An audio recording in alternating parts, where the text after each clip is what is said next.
you, Jenna. I'm just gonna say Nah, that. that sounds very cash money. We need to be reined in a little bit. I think we go to Satori Mountain.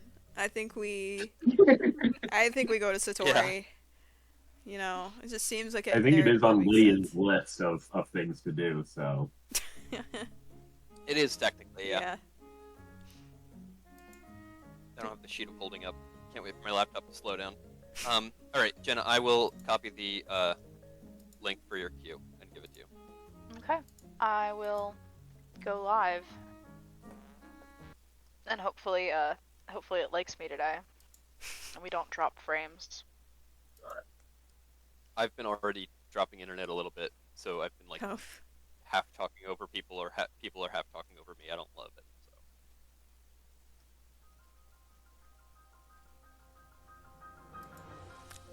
Alright.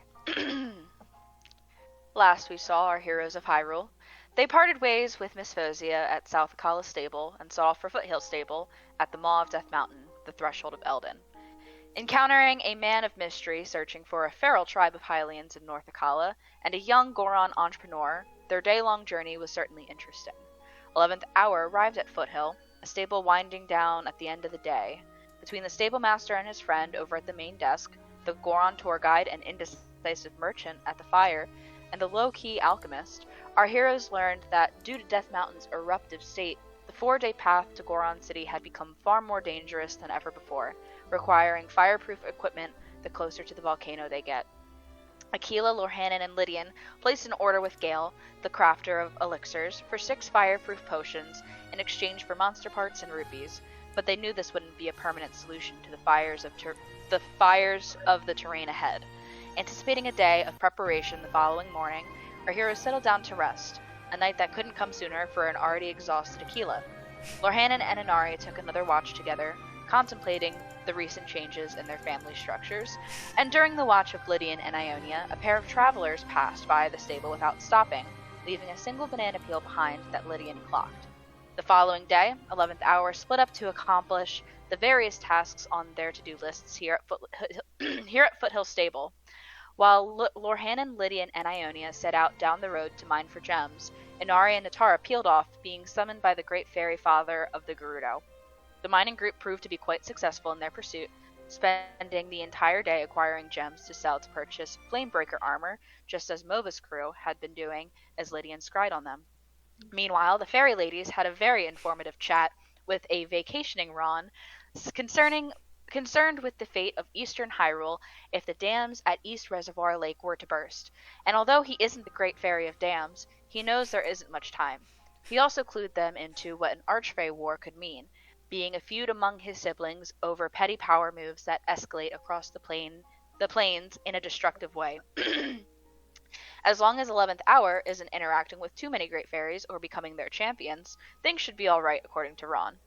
Meanwhile, Aquila began experimenting with her new tools at a site not far from the stable. With LG by her side, she discovered the ancient tool was compelling her to use it the more she worked with it and failed. A few unpredictable reactions occurred as a result of this experimentation, and ultimately, after blinding LG twice, Aquila decided it best to call it a day and return to the stable to wait for her friends. And that is where we find our heroes now. 11th Hour, after a day spent mining, gossiping, and tinkering, you reconvene at Foothill Stable as the sun begins to set on this productive day. As you gather around the open fire to discuss the results of your excursions, Ionia excuses herself to the adjacent Cephala Lake to catch some fresh fish to cook and share. With this discussion will come a decision. Should you continue on your current trajectory after the teleporter to stop the Yiga clan from potentially summoning a great terror, or should you redirect toward Zora's domain to help a more close-minded people and potentially save half of Hyrule from destruction? Did that come through? I feel like I was glitchy. Oh no, dude, we got. No, we got you. Good. you got it. On my end, the music was pausing occasionally, but you were Crystal. Okay, good. But with that, I turn it over to you guys gathered around the fire here. Oh man, fairy gang. The five of you sit here, awaiting Ionia's return as she goes and fishes to cook dinner for you. So I feel like Inari and Natara would probably share all the nonsense we just got exposed to. Yeah. Detail that for the group. Hmm. So, essentially, we don't know what the destruction would look like if the Yiga successfully go through with their plan. But it sounds like the destruction is almost imminent if we don't go to the reservoir lake right now. Yeah. Like the way it was described, like there is almost like total flooding all the way down to um Lurlin yeah, and like For Lurlin. which into dueling peaks and yeah.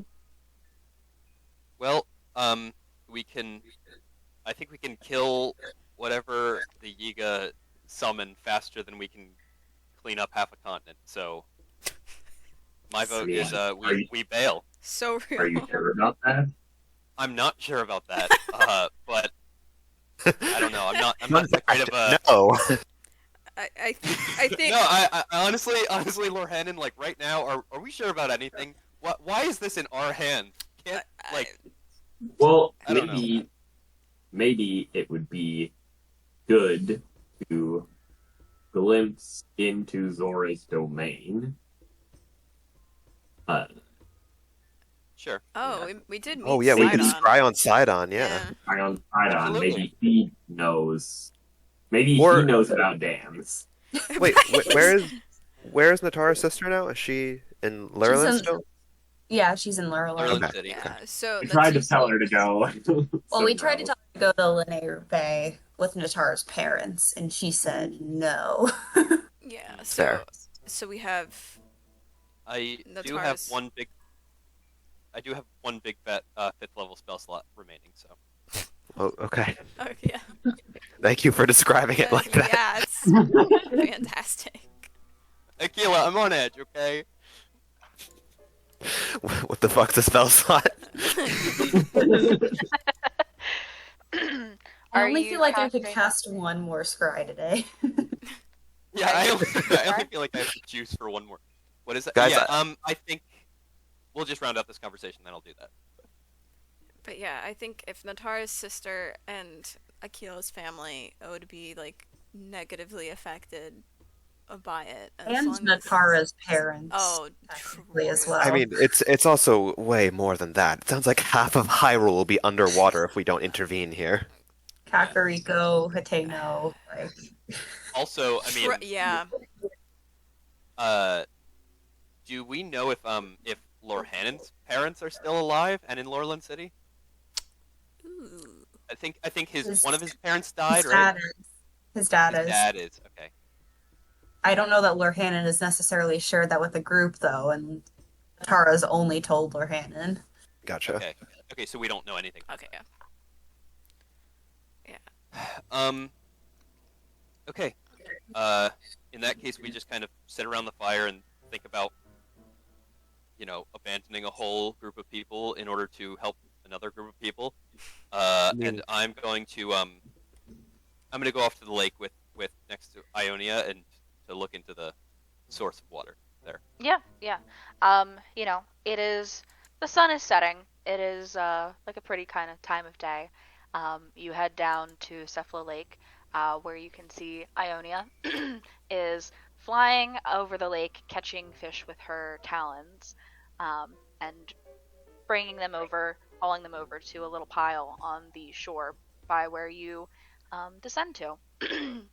You go down and sit by the edge of the lake's water, and look into the shimmery, like golden, reflective color of it in the setting sunlight.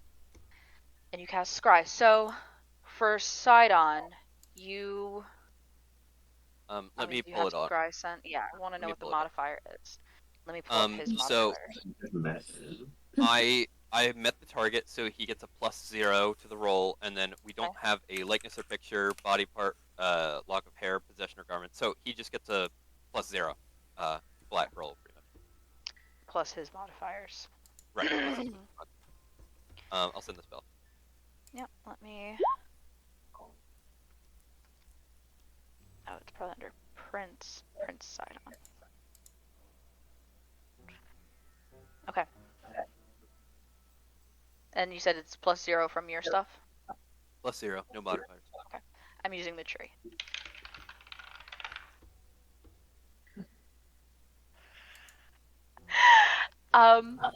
You focus in on the lake and cast Scry. It kind of ripples as you stare into it, but no image manifests. No, no. You got a Damn crit, it. didn't you? I rolled a natural 20. God damn it, Sidon. You racist piece of shit.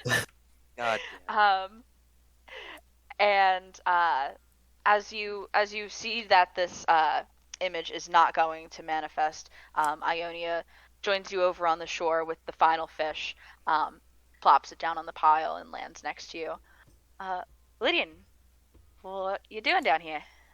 I think right as soon as she comes over, like I'm so like I didn't really want to get involved in the politics of the world and everything, and now all of a sudden I've had to make this decision to like abandon an entire region for another one, and then the one kind of glimpse into seeing if this is the right option is now blocked off from me because Sidon is like just being like I blame Sidon for this for just being a dickhead and blocking my scry. So I pick up a big rock and haul it into the pool, and I'm just like, you piece! Hi Ionia, how's it going? Like pivot instantly. Are you all right? It's been a little bit, okay? I just how's the fishing? Good. I just got 6 sizzle fin. My God, 6 sizzle fins. Holy shit. Thinking I'm gonna make a spicy salt grilled fish dinner for everyone. Ionia, how much do you want to pursue this group that we are currently following with your father included? Honestly, that would probably be my number 1 priority. Just cause I don't know. I lost my mum, and I really don't want anything to happen to my dad. Right. And I'm really worried about them and these Yiga that are pursuing them. I think it's probably only a matter of time before one of them falls. And I care about that group, you know? Oh god, that got kind of British there. I care about the group, honestly, and I don't want to see them hurt or dead. So, unless there's some other catastrophic thing, that's my absolute number 1 priority right now. Well, if we got a show for you, is a catastrophic disaster that Ron was telling Inari and Natara about. What? Who's Ron? Oh, Ron is Inari's father, who is a one of the great fairies. It's a whole. Oh yeah, you weren't there for that. You Listen. guys are really the most interesting group, I think, in all of Hyrule. Right. So, as the most interesting group in all of Hyrule, I just feel like it might be in our best interest to pivot our current destination to Zora's domain, simply because they are having overwhelming flooding. Their dam is on the brink of overflowing any day now, and basically it would turn the entire east half of Hyrule into a floodplain if we don't act quickly. So, we talked as a group, and I wanted to consult you as well, just kind of, put you on the same page. I mean, what are you guys to do about flooding? honestly. Like, that seems like a natural disaster. I don't know how a bunch of kick-ass fighters could do something about that, I guess. Um, do I remember that if Sidon explained anything about the divine beast being the cause of it? I assume Go ahead and give me a history check. because if he's just like, oh, it's raining a lot, then she's got a point. That's a 14. 14. When you guys were talking to Sidon about it, when he was asking you to come help, he didn't say anything about why it was raining. He just was like, it's raining a lot and we need help. Um, though this could either be withholding information intentionally or not knowing the information at the time because this was months ago. I would just say, honestly, if it seems unnatural to the point where Sidon would ask for our help, he wouldn't ask for our help if it was a natural disaster, right? He would just help if he would just ask our help with cleanup. But the fact that he asked means that it must be preventable in some way, or there's some making some sort of task force to maybe stitch up the dam or stop another entity from breaking it or something. Prince Sidon, right? Um, That's who you're talking about? yes, yeah. He's kind of a hero. He's what? What do you know Yeah. about? Just a few years ago, him and his Zoronauts came down to Lanairu Bay and slayed this gigantic Octorok. Hmm. It was incredible. It had been plaguing our village for a little bit of time, which not uncommon. Just we didn't have the means to deal with something of that magnitude, and so he came down. They took care of it, and he's kind of a local hero to us, at least. If he's asking for help, then I mean, it sounds like it's a great challenge, but we should help him. Okay, great. I'm I'm glad you're on board. I feel a little bit bad about. I'm not gonna lie. I feel a little bit bad about just pivoting entirely. I just feel like assuming the role of all this responsibility and then immediately throwing it away for a I know it's a larger responsibility. We've talked about it. Everybody in the group pretty much is in agreement, but I'm a little bit torn up about it. I can't lie. I mean, honestly, I'm gonna be worrying about Pavilion the whole time. I don't want to lose both my parents, even though he's not really a parent. I just I just want them to be safe, and I don't know. I feel like if we could go there, we could help them and protect them. Um, I'll scry on you know the group as much as I can just to keep tabs. But unfortunately, if anything happens, we won't be able to. I mean, we have a pretty nearby shrine, but it's not like we can really do anything about it. Would you rather not know any information about them and keep your ignorance, or No, I don't think they'd be right. okay? Then in the morning we will probably pivot. All right. Well, help me carry these fish back up to the fire. I'll cook us some dinner. Thanks. The two of you gather up the sizzle fins and fly back up. While Lydian went off to scry, what were the rest of you doing? I think I'm being a little bit more obstinate with Lydia not there.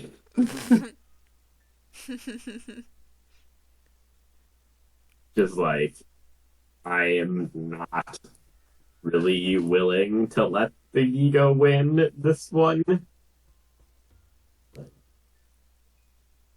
I think that it is going to be much bigger of a problem than Lydian thinks it is.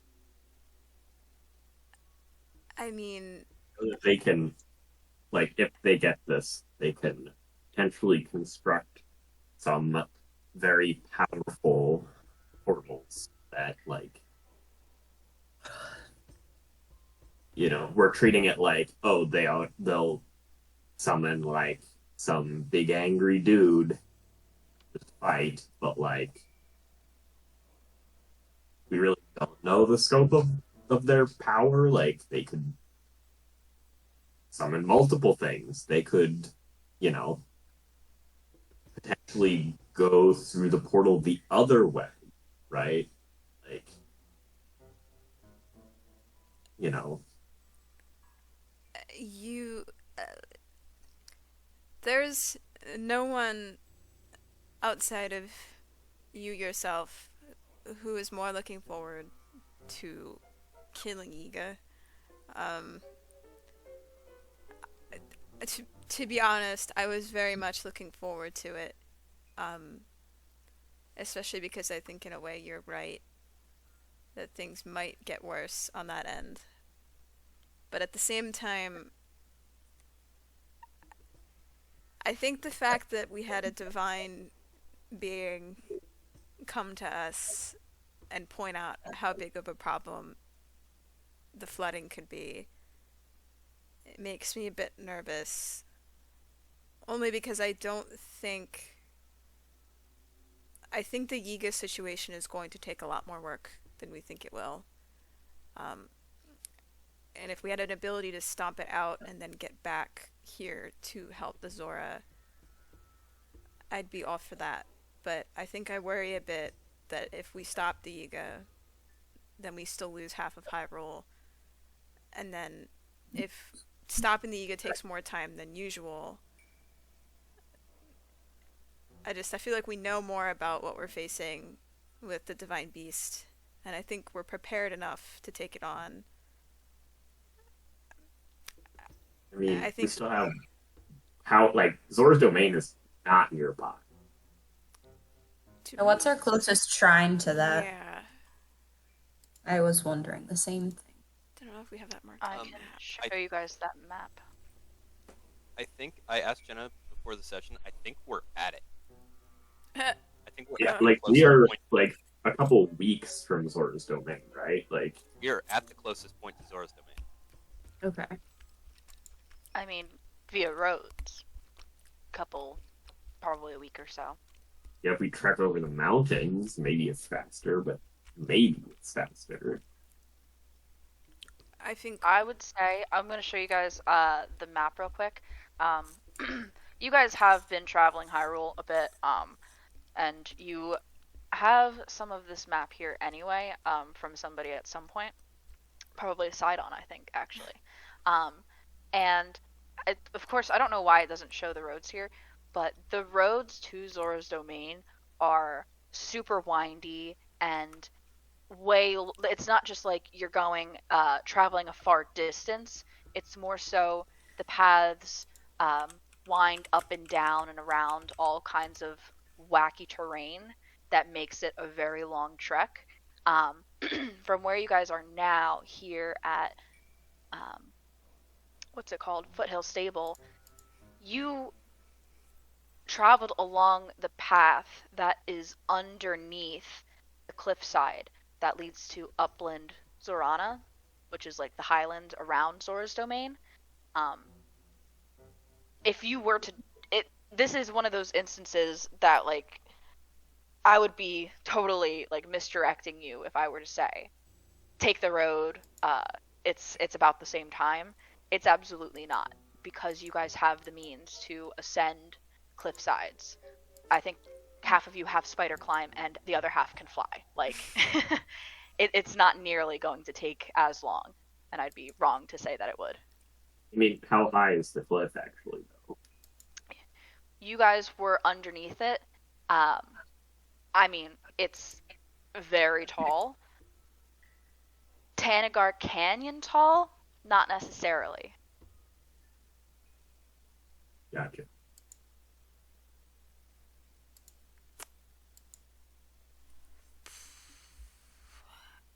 I mean, what do you all think? The greater threat to Hyrule is unfortunately in Zora's domain right now. We know exactly what the threat will be. Half the continent underwater. I agree that the Yiga threat is unknown and much more sinister, but it's still an unknown unknown.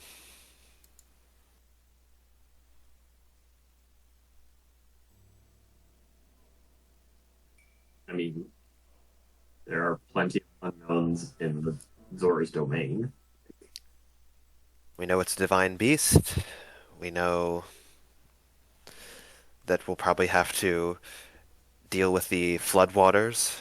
We all have the ability to breathe underwater. Thanks to my magic, we can deal with this immediately. We also have, as much as we're suspicious of or don't trust Bogey's group, they've held off the Yigas so far. We have no reason to doubt they'll keep holding them off until we get back. We could even send them a letter to get to to lay low. The letter's a good idea. I just, yeah, I think I agree in the sense that, like, we don't know enough about the Yiga right now to know what we're up against and, like, what we'll be able to do. And I think it might take longer than we anticipate. And, yeah, I don't know. If Ron hadn't showed up and talked about it, I would have been like, oh, the Zora are fine. But it feels like it's not every day that a divine being just shows up and talks about how something is really gonna go wrong. And I tried to ask if we could wait, and he just told me he wasn't a dam expert, which wasn't really helpful. So, I mean, Leho was the one who told us what would go wrong if the Yiga got the teleporter. So, I mean, at the same time, if we stop the Yiga and then we let the flood happen, then that is like a third of Hyrule just completely wiped and uninhabitable. I think I have enough confidence in our ability. Like, I think we can get to, depending on where the Yiga are, because I don't know if they're building this, like, at their hideout or if they're building it somewhere else. I feel like we have enough, what is it? Like, transportation locations, or teleportation, not transportation. Teleportation locations in, like, the Gerudo Valley area where we could quickly get back there if we needed to. I just worry because we have family members of multiple people also in line of danger on the East Coast too. And it'd be pretty hypocritical of me to sit there and say that doesn't matter because I made everyone go to the Gerudo Desert for mine. So I'm not gonna comment on that, but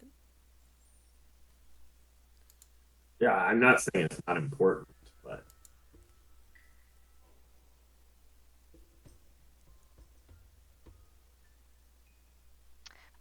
Around this point in the discussion, Lydian and Ionia return carrying fish. And, um, not aware of the tone, Ionia exclaims, I have fish! And I help. Yes, thank you, Lydian.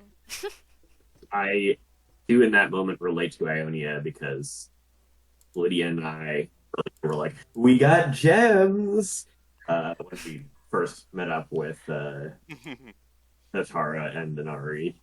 Yeah, we were pumped. Back Um, before we lost Ionia our innocence. takes the. Sorry, go ahead.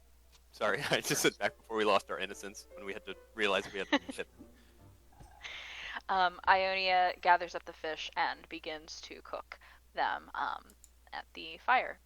I did not write a long description for her pairing and doing all the stuff. Yeah, how with does she fish slay the environment. fish, Jenna? Yeah, very well. She's very skillful when it comes to cooking fish.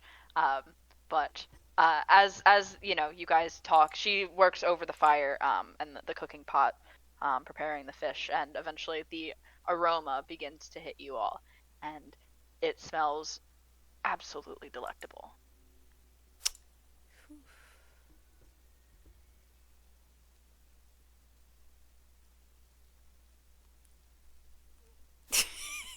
So we're all Is just like everyone all staring at each right?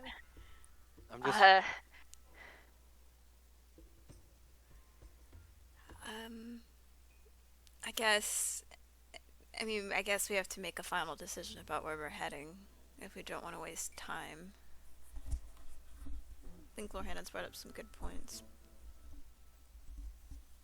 but I don't know. I don't want to.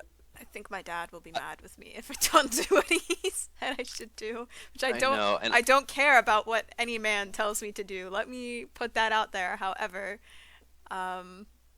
we or know you're well, your own independent woman I and am an all. But independent. however, if a man happens to tell you that a natural disaster is going to happen, I don't think it's. I don't think that comes into play. Yeah, Who no, tells you? I agree. Yeah, but I think I don't know. I feel like it feels urgent enough to go. Um. Yeah. I mean, I want to be fair to Lorhannon. But at the same time, I want to do the right thing. Um. So I guess I mean Lorhannon, you're absolutely the dissent here. Um. Would anything make you feel better, like a compromise wise, if we do choose to go? I mean, I don't know. I feel like leaving you in the dust here. I just kind of look up and just go, let's just make our decision. Um, what is my? I don't have a lot of like things in my bag, but I was gonna like pass something into the fire as if it was like a vote, and just say like I'll grab a handful of grass and I'll just be like, I vote Zora's domain. Throw a rat into the fire. I don't throw a rat in the fire. I grab some grass from the ground and just toss in the fire, and it like flickers up a little bit, and as I say, Zora's domain. The rest of you don't need to do that. I was just. I only Okay. said, we could not do that. I'm still cooking here. The grass lands on the fish. No, you could throw it in the fire. It's just like kind of like boom and charge the fish a little.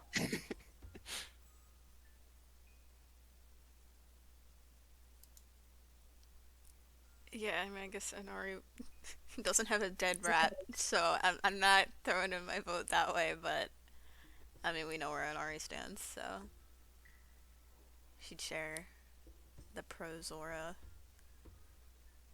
opinion. I also agree with going to Zora's domain. Natara does as well. But not for Sidon. Important No. point. Natara, we agree. It's definitely not for Sidon. Yeah. That's a point. That's a con in our list. Except for Right, Ione, mine. apparently. Yeah, that's a Oh, yeah. pro in my list. We'll turn her opinion around. Though I'm not happy about the decision, I am also Team Zora's domain. I think we should stay in Helden, but I will do what you think is best. Tara. She already Yeah. voted. She already Yeah. voted. Yeah. Okay, well then it's settled. We should get some sleep, I guess, after we eat. That is. Ionia finishes cooking the fish, passes out spicy salt grilled fish for everybody. Delicious. At one point while you guys are eating, Gail, the woman who works here with the coppery hair, comes out from her little like hut that she lives in, approaches you guys at the fire. Hey, I'm sorry it took me so long, but I did finish brewing your fireproof elixirs. Oh, wonderful. Man, we sure thought we were gonna use Good thing. these. We have a bag of holding. It's fine. Yeah. But thank you for your business. And again, if you have any commissions that you're interested in, please let me know. I do take those. And I'd be very eager to do it in exchange for more monster parts. Those are not easy to come by. Um,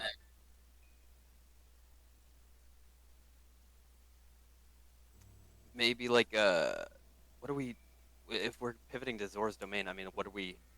Do we need any elixirs or anything? Like, uh, you said you have water breathing, right, Aquila? So, That's right. 24 hours. uh, ice damage resist, maybe, but like, I think we're fine.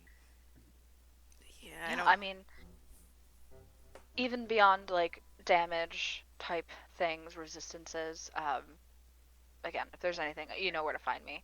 And she excuses herself and returns to her home. Um, so how many elixirs did we commission then? 6. 6. And did she tell us how long they lasted? 8 hours or something? 24 hours. Because you gave her good monster parts. Okay.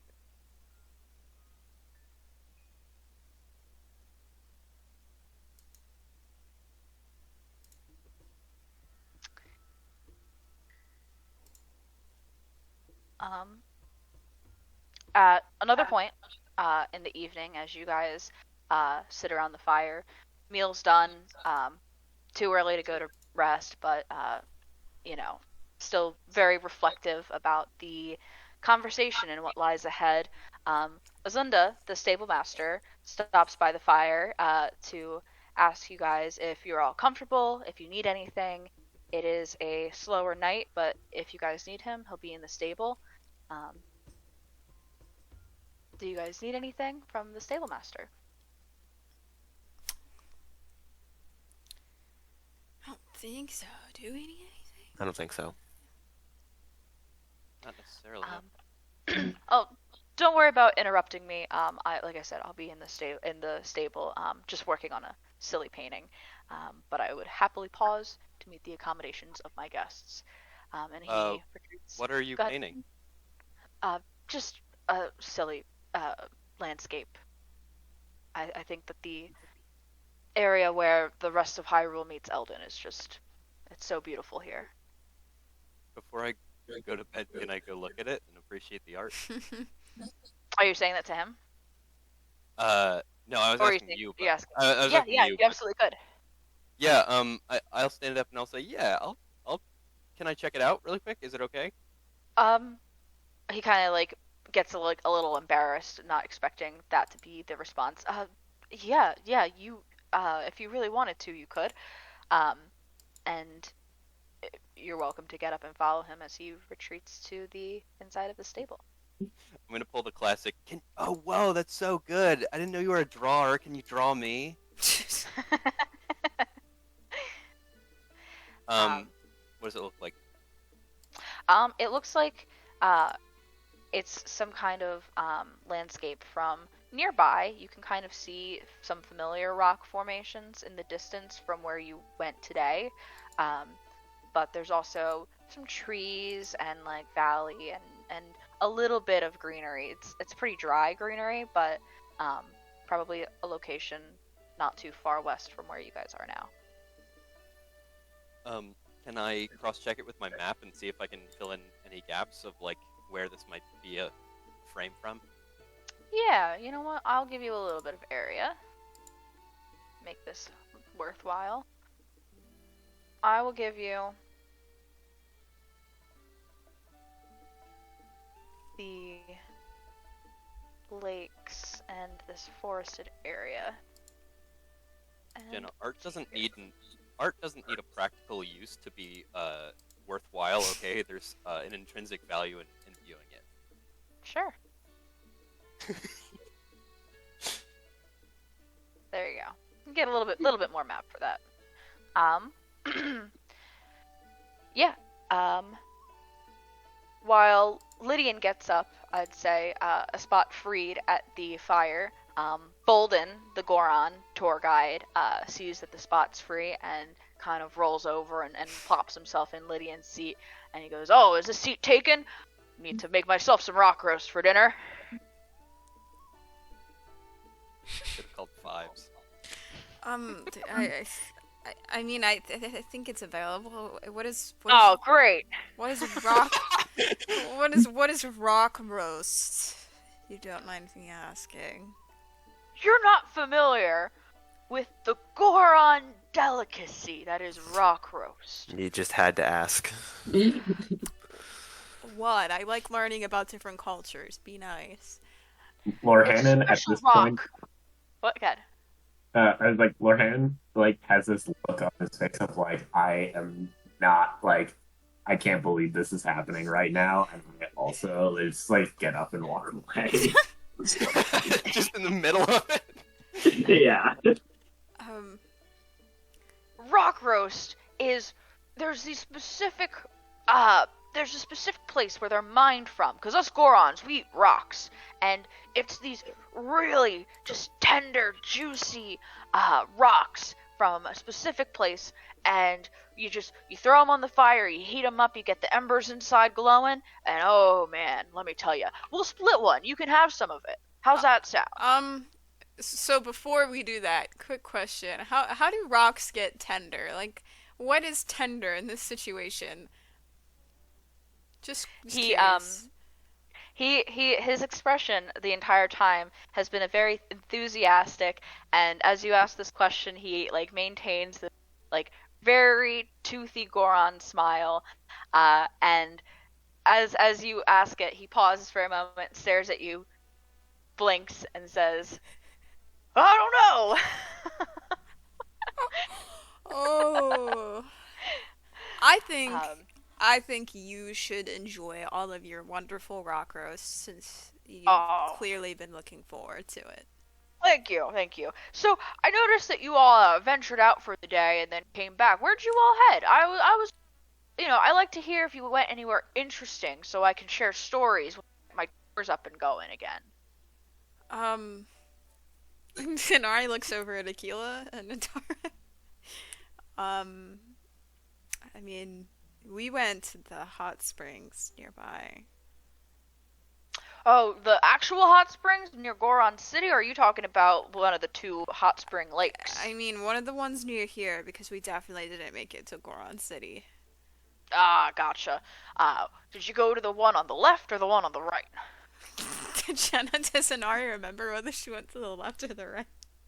Yeah, you definitely would. You went to the left. Oh, I went to the left. Oh, that's Lake Verona. Do you know anything interesting about Lake Verona, or? For some reason, it seems to me that the smolderwing butterflies prefer Lake Interlock on the opposite side of the little land bridge in between over Lake Verona. Wow, someone should do some research about that. I don't know why. Okay. I don't know why. Just So true, man. Correct. So true. I love Correct, this guy. Goron. Did you guys go anywhere else interesting today besides Lake Verona? I mean, I think some of my group members went mining, but I mean, I wasn't there for that. I don't know where they went. All right. He kind of continues to just cook his rock roast until you see that this like lump of rocks with a bone sticking out of it begins to sort of glow from inside, and then from there he grabs it by the bone and says, "All right, thank you all very much." And he gets up with his rock roast and begins to like munch on it and walks away.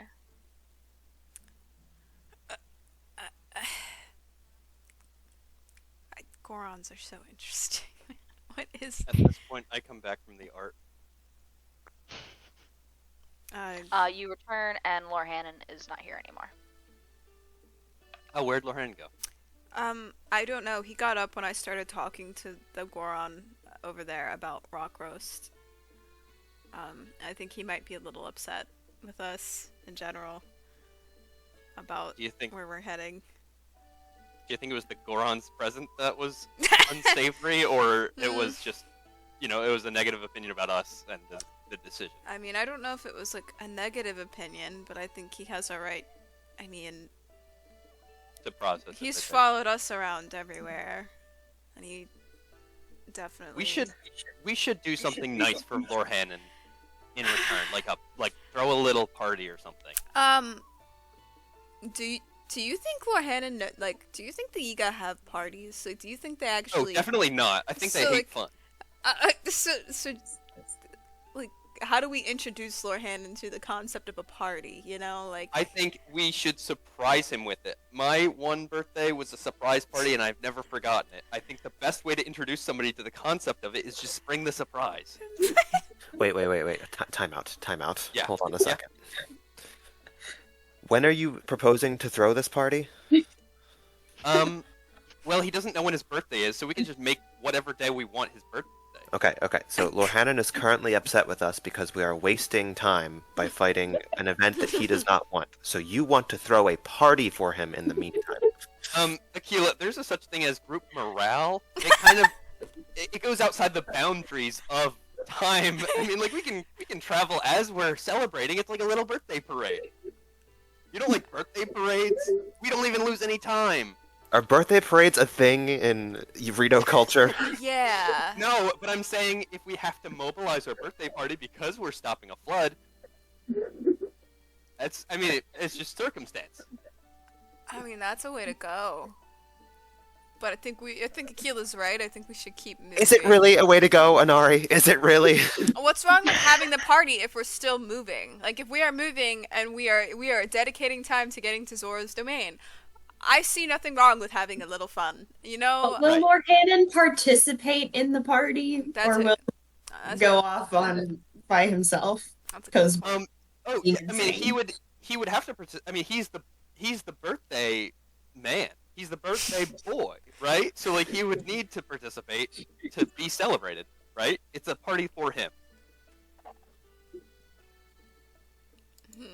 I can pull out like a lizard for him and pretend like, I could even paint it like his lizard that he painted like blue. I'm just gonna get up and go to bed. Remember that when we did lizard racing? you know, he did enjoy that. Right. If he had his own racing lizard, it wouldn't like stay by his side or anything. It would just have an autonomy because it's a lizard. But like, You know how Lorhannon would really want to celebrate his birthday whenever we get the chance? Gambling at Coins Gambling. Palace. We should. Natara, you are so right. that's We yeah. should bring Coins Palace experience on the road. I don't think Lydian, I'm so with you. I think this is a wonderful idea, but I don't know if that's possible. I think we Just need. let me sit on it. Just Okay. let me sleep on it. I think he's gonna love it. Okay, I'm going to go to bed, but I trust that you will come up with something really solid here. Awesome. Thanks, Inari. Akila peels off to go to bed, followed by Inari. Lorhannon, what are you doing as you left the fire there? I want to talk to the elixir lady. Yeah? Okay. Yeah, Yeah. you kind of peel away from the fire and head over to Gail's little shack. I want to ask her some kind of insane questions about custom elixirs she can make. Yeah, absolutely. You approach, knock on her door. She comes out in like a more casual attire since the day has kind of come to an end. She's no longer wearing her stable uniform. And she goes, "Oh, hey, can I do something for you?" Want to know what kind of things you can do with custom elixirs. I mean, so obviously there's a lot of well-known herbs and flowers and things across Hyrule that it's sort of common knowledge to some that they can be used to create elixirs with different resistances or boosts or things like that. And that's fine and dandy. I can do all that. but I am very interested in experimentation, and if there is something you're looking to do, given that I have the resources, could certainly come up with an elixir that could do that Could for you, a cost.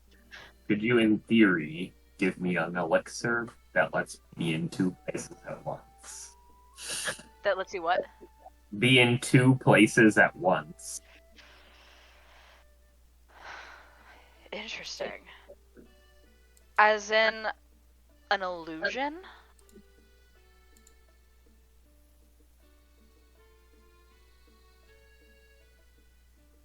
I can't duplicate you. There's only one of you. There's only one of everybody. Yeah. But I could create something that makes an illusion of you.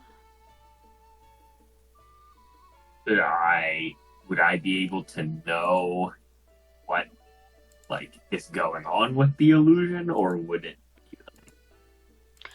I mean, if I can make it strong enough, I'm sure you could see through the eyes and hear through the ears whenever you intended to, but I can't imagine you'd have that much control over what it does. This is a very interesting proposal. I'd have to do some research.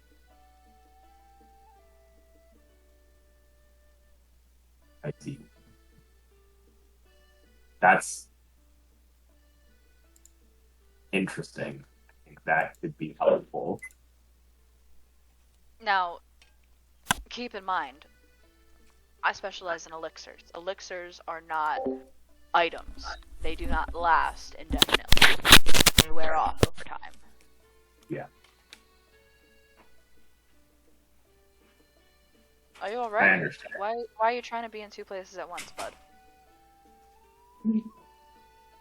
I have 2 things to do, and they are both very important. Can't you just get somebody to help you? Yeah. No. I can't.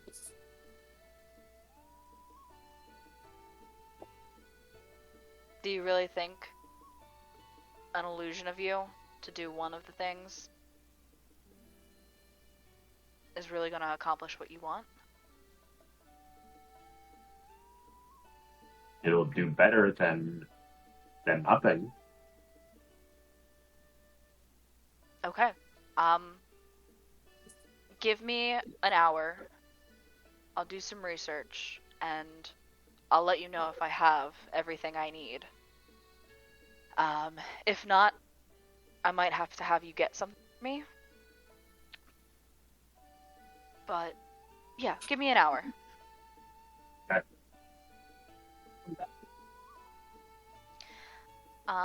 You depart from Gail's little house, shuts the door behind her. As Inari has left the fire, Lydian, Ionia, and Atara, you guys are still there, unless you all agree that you would like to head off to bed too. I am I'm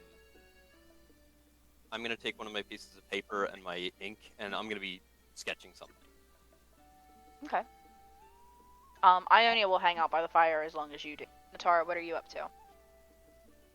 Natara doesn't want to go to bed until she knows where Lorhannon is.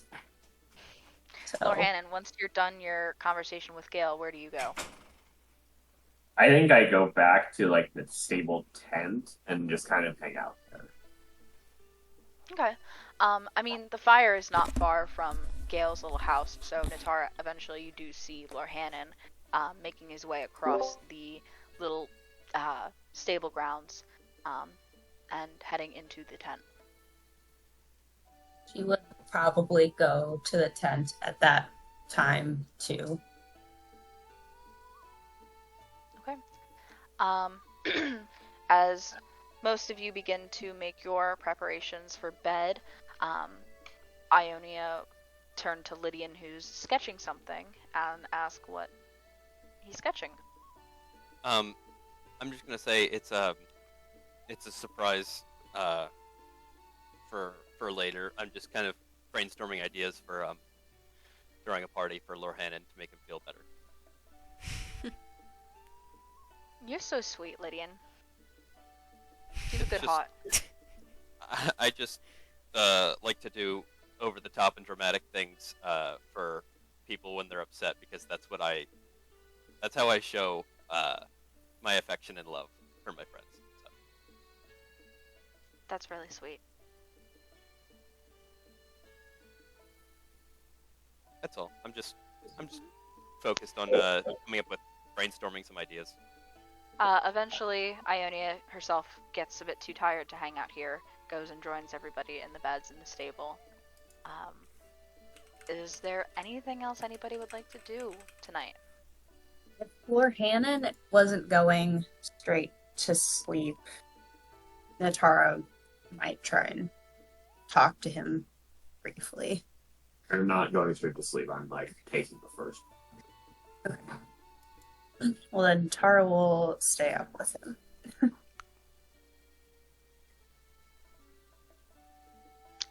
Lydian, are you staying up or are you going to bed as Lorhanan and Natara get ready to take the first watch?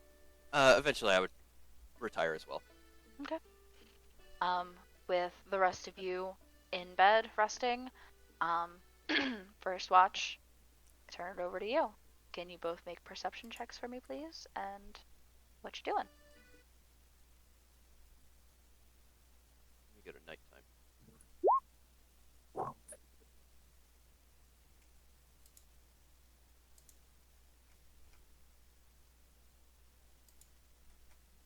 Couple of 9s.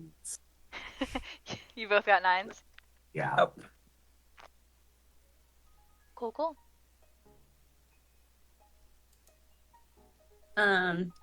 Natara wants to.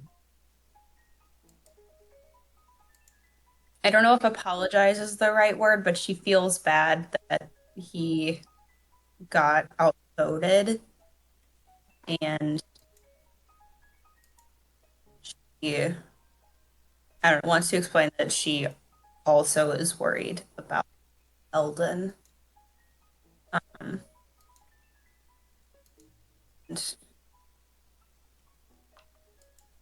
if it like it was kind of it's like if it weren't, I don't know. She just wants to explain, like to let him know that he is not the only one who is very concerned about what the Yiga are going to do.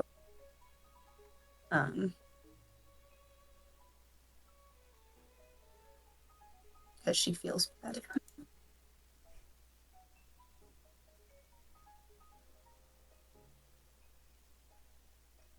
We made our decision. I'll go. I can't change that on my own.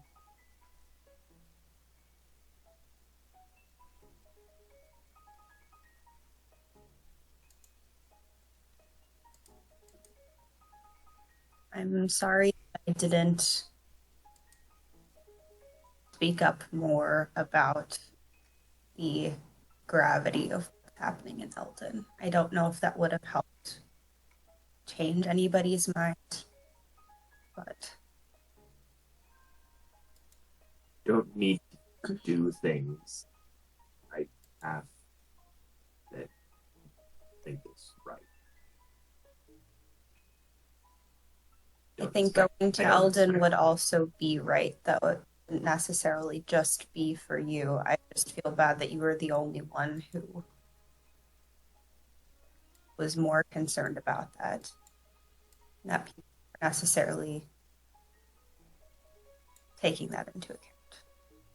Make their own decisions.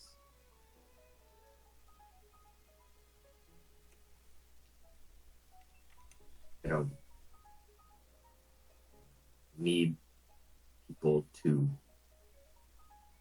argue against what they want to make me feel better.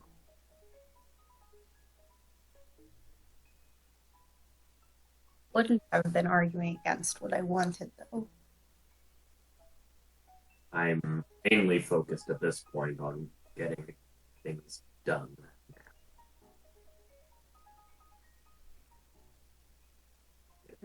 sitting around listening to a Goron talk about rock roast is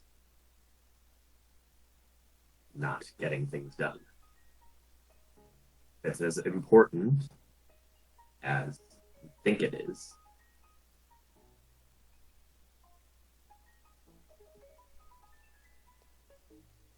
That's fair.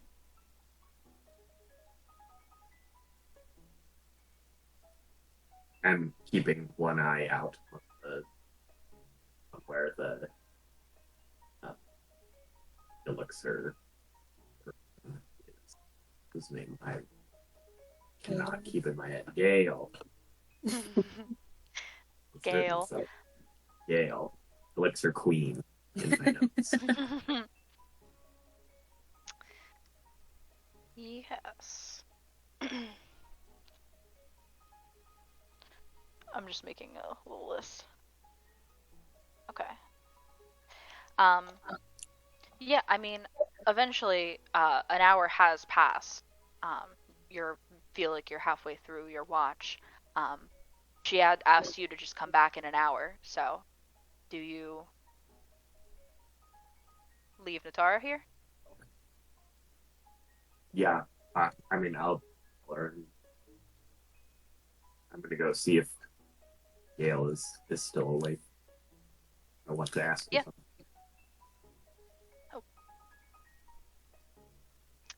Yeah, you make your way over back to Gale's little house. Knock on the door. She answers. Oh, okay, good. You're back.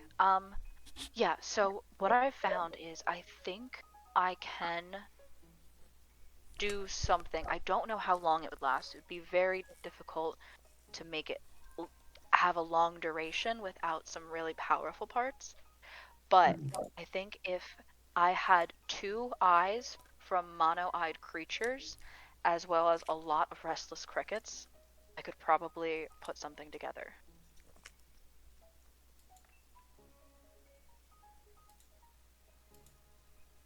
I don't think we have any of those. Oh, we have one piece eye. We have 6 crickets. Yeah, From when I stole a Nice. box of crickets or something. Not Yeah. my Daya Village crickets. Those are antiques. They're antiques at this point.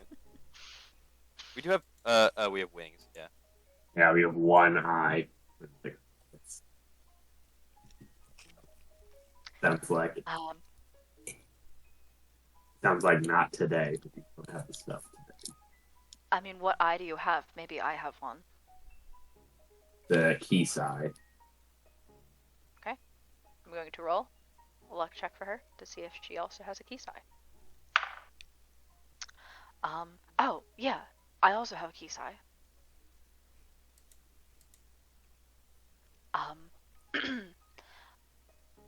I'd have to see how long it takes, but I would do it for probably no less than 100 rupees, if it works. If it doesn't, then I'm sorry. But I won't charge you if it doesn't work. Okay. So you leave her with the Kisai, and do you leave all 6 restless crickets with her? Yes. Okay. Okay. And she thanks you and returns to her little hut.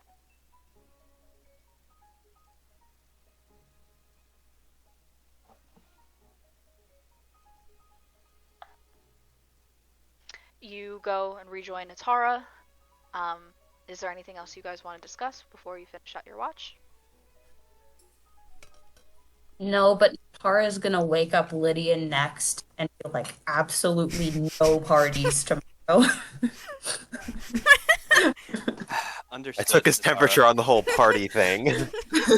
You and Tequila were very adamant about that. No parties, I promise. Aquila was literally spot on about like why Lauren is mad. Listen, I don't want to put some discord in unethical gang. I want to be in lockstep with my fellow unethical gang, but I don't want to upset you more.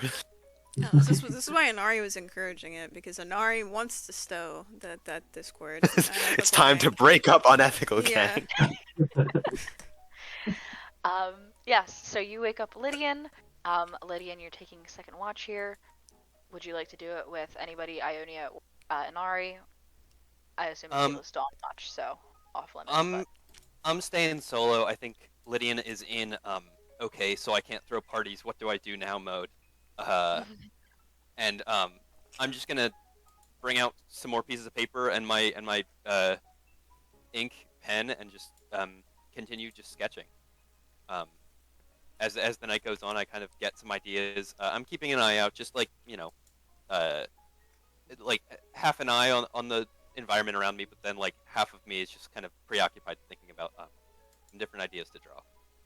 can you give me a perception check, please?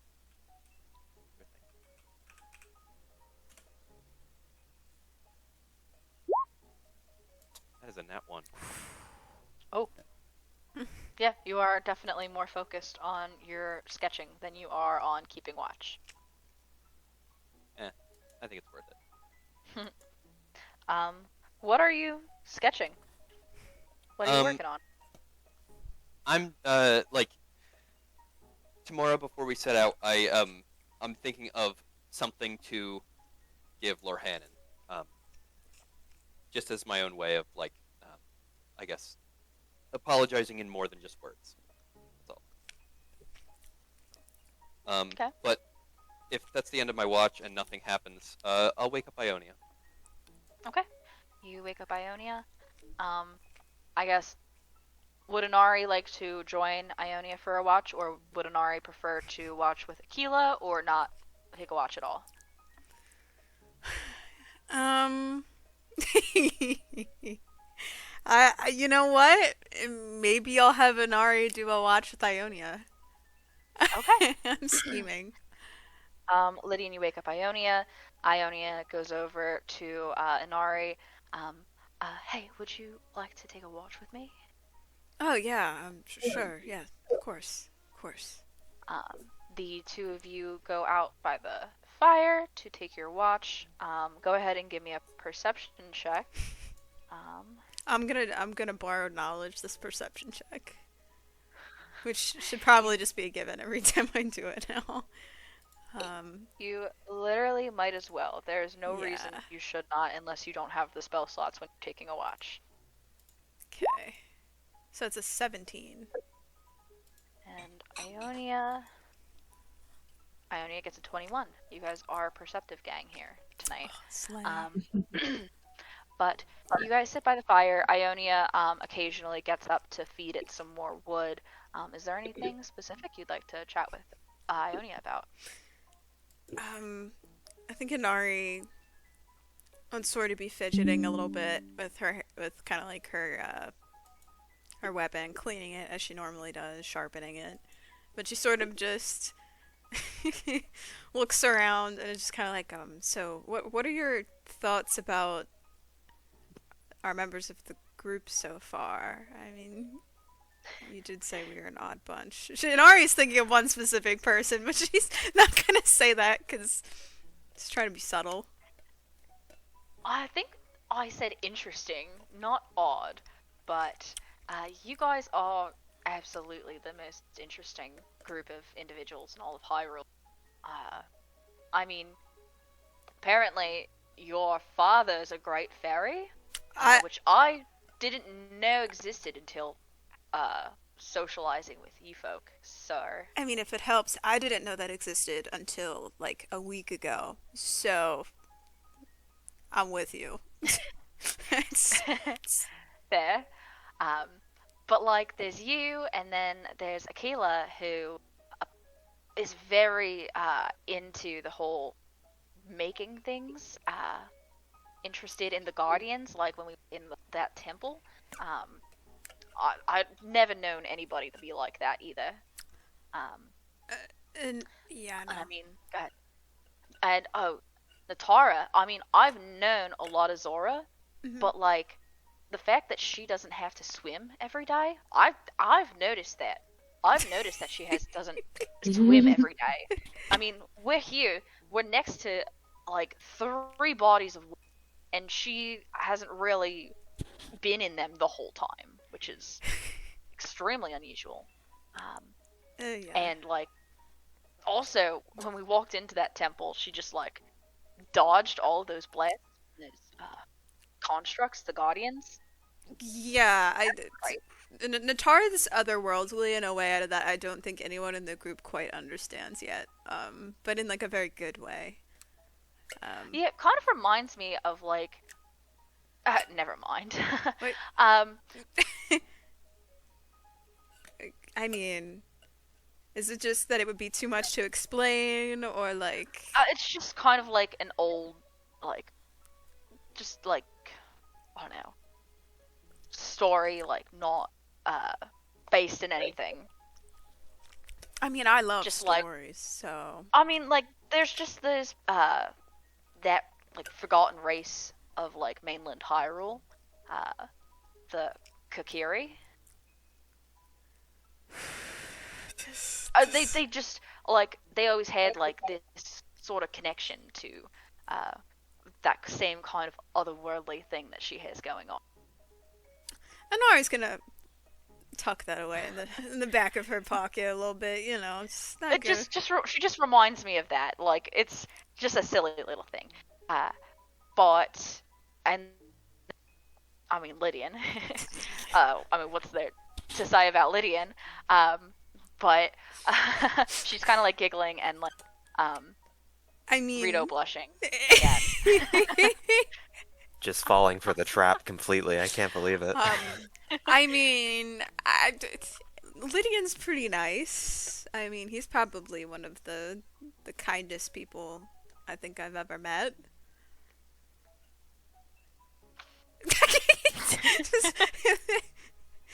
I mean, Yeah.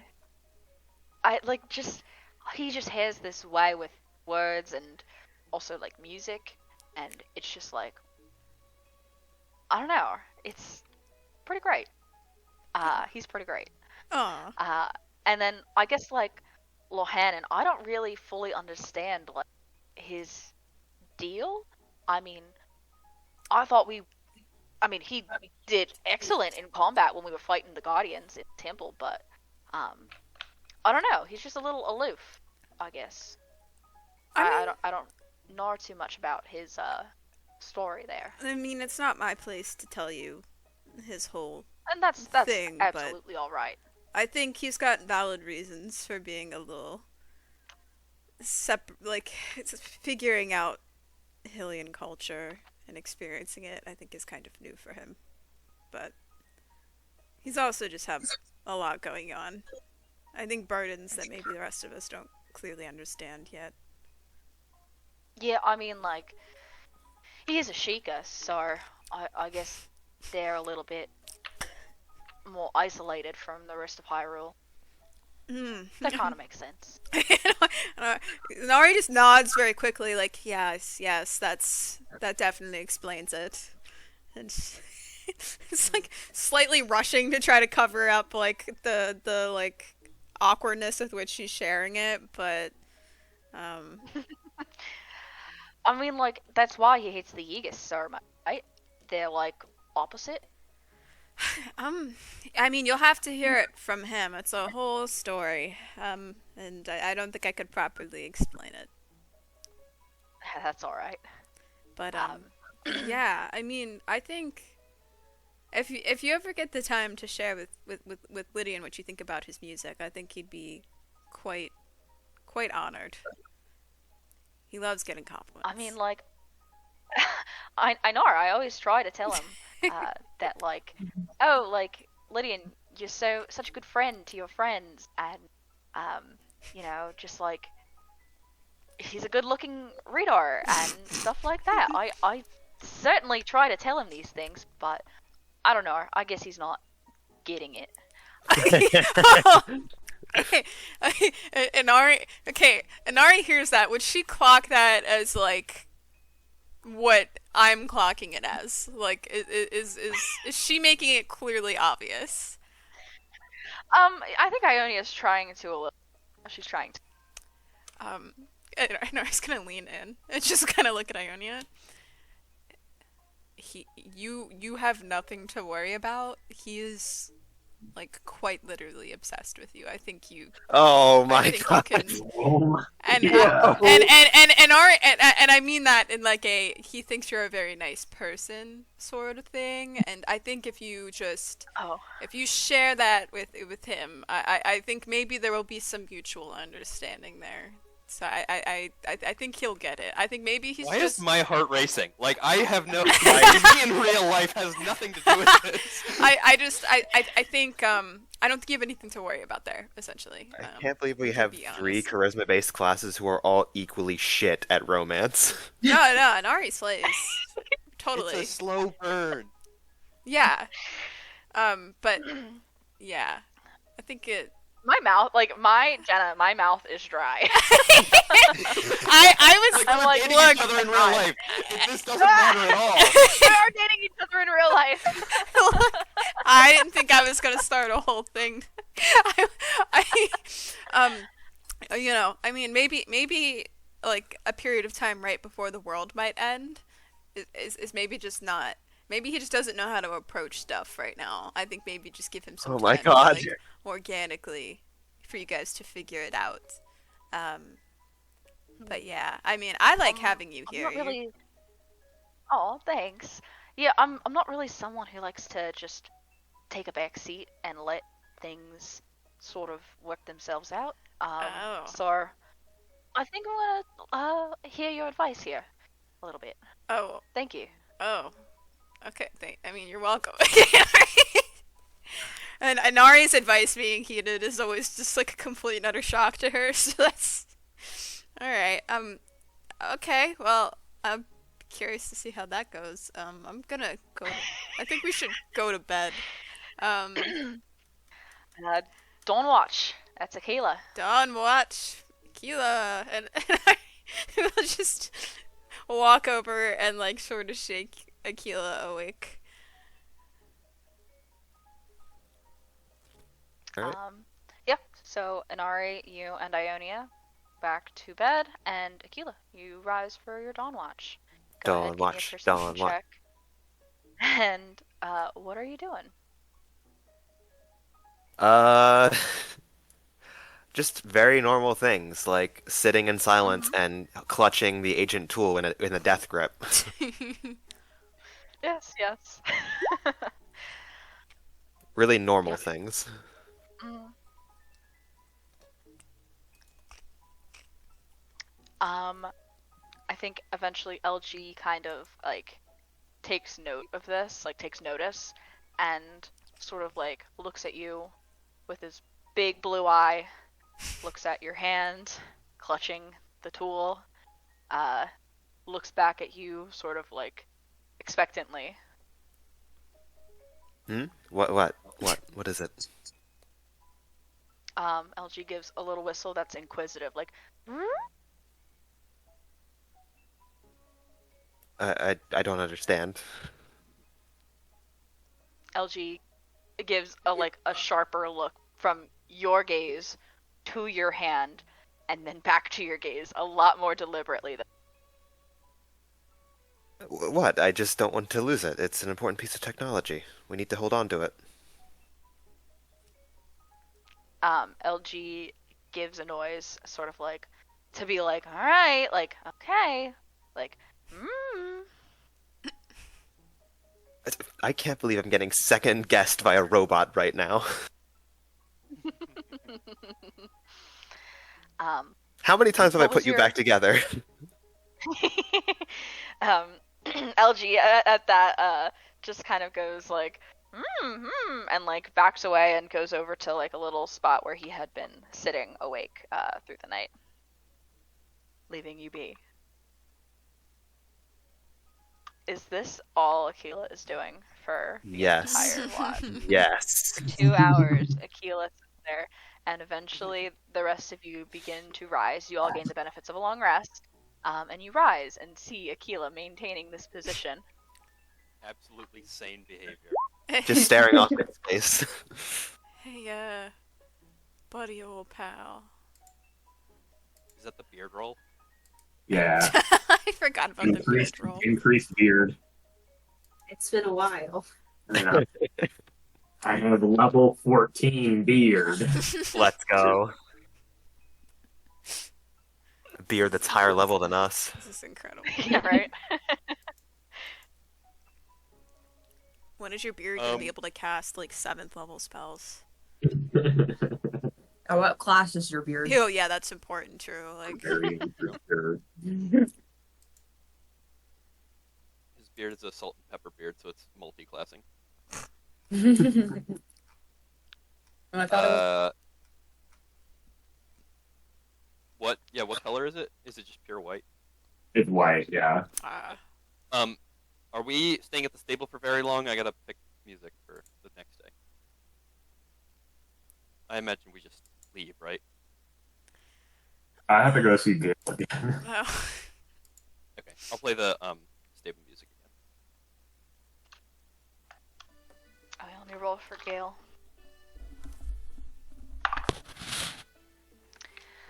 But yeah, so you guys all arise. Some of you maybe, with higher passive perception, clock Aquila's death grip on the ancient tool. Others maybe not. But you all rise, begin to make your preparations to leave for the day. Lord Hannon, you separate yourself to go to Gale's shack. You enter, and she has been up pretty much most of the night. She's only gotten a couple hours of sleep at this point. But you walk in, and she, you see like her whole alchemist setup actively brewing your potion. And she gets up and she goes, I'm sorry, I must have fallen asleep, but, okay, yeah, looks like it is just finishing up now. And you can see there is this, like, it's like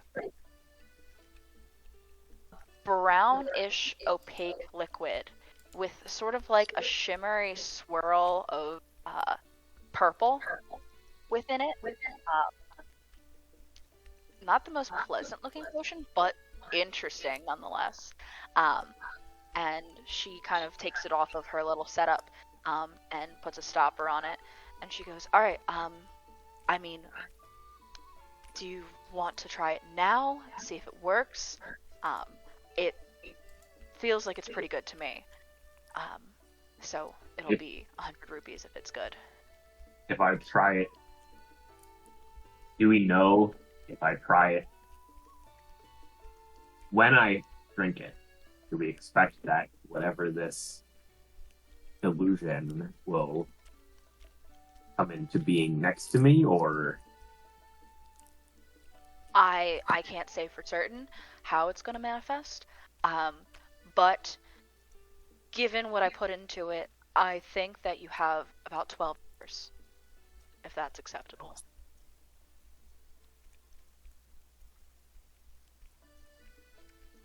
Okay. I'll try it now. Okay. You drink the liquid. It does not taste good at all. It's sort of like, almost like some kind of expired citrus juice. It doesn't taste very good, but it's definitely like strong, pungent. And you finish it, and Gale goes, all right, how do you feel?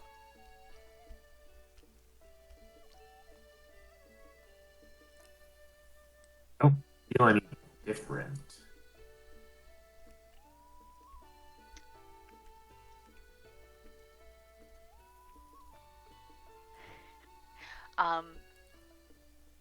Yeah.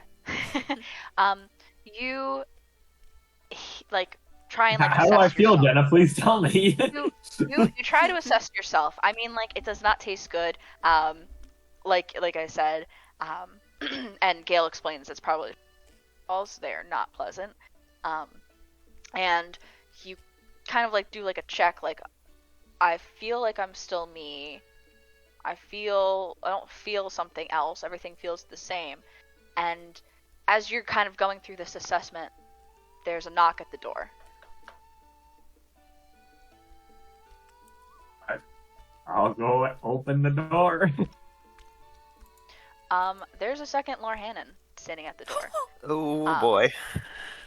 Not enshrined in your disguised self. So you recognize this man. And Gale goes, hi, sir. I'll be with you in a moment. I'm working with somebody right now. Because she does not recognize him.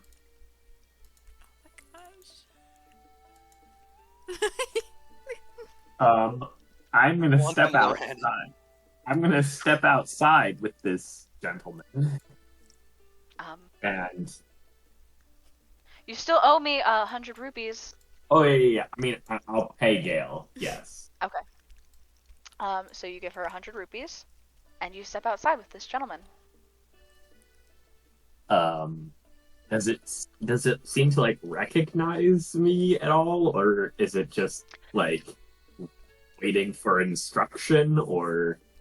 There is a level of recognition in the eyes as he looks at you.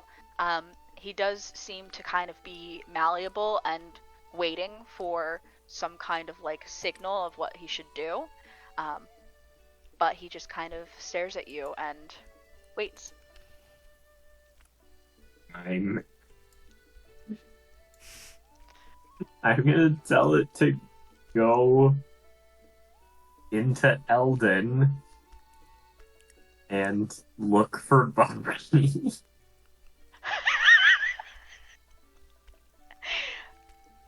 Okay, so Like this I'm gonna be like run up the path to Eldon and look for like anywhere where like a large rock man, the big crushing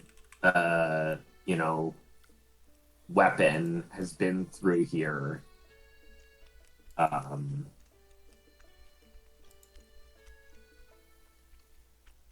Yeah, that's the plan. Are you being discreet here on the stable ground talking to this gentleman? I mean, I think like I walk out to like right outside of Gail's house and kind of like try to like usher the illusion to like not just out in the open. Mm-hmm. But I don't think that I'm like. I think I'm more flustered than sneaky. So like I'm trying to hide it, but I'm not like doing it in a well thought out way. Okay. So, could you please give me a stealth check with disadvantage, then? How far away is Gale's house again? Literally like 30 feet from the stable. Oh, so should the rest of us make perception, or? Do any of you have a passive perception? do. That's a 15? 15. Yeah. Guitar's 17. Alright, even 20 though. I can see it. Oh, Ionia also sees it. She has a 15 for her I passive think I only have perception. a 13. But I will ignore it because I mind my own business. I have You see Lord Hannon and this other guy who Yeah. came out of nowhere. And Lord Hannon's like, He's also You know- he would also be wearing the same clothes as you, Lord Hannon, because Right, underneath yes. your clothes, you are wearing the clothes that your illusion wears. right, yeah. I bought all those new clothes. So Akila clocks it, ignores it, not her business. Natara, what are you doing? As you see this? So this is an interesting question. Not really, but so this Lord Hannon isn't disguised, and Lord Hannon like isn't wearing his mask under his disguise anymore.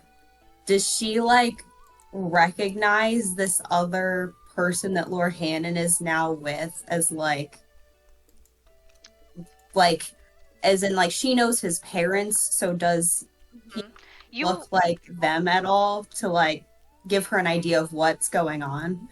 I believe you also clocked that Lorhannon left the mask at Kotera's grotto, Yes. That's true. too. I think only So- Natara knows, right? Yeah, Yes. only I know. Yes, And she yes. didn't say anything to anyone else. Right, you didn't say anything.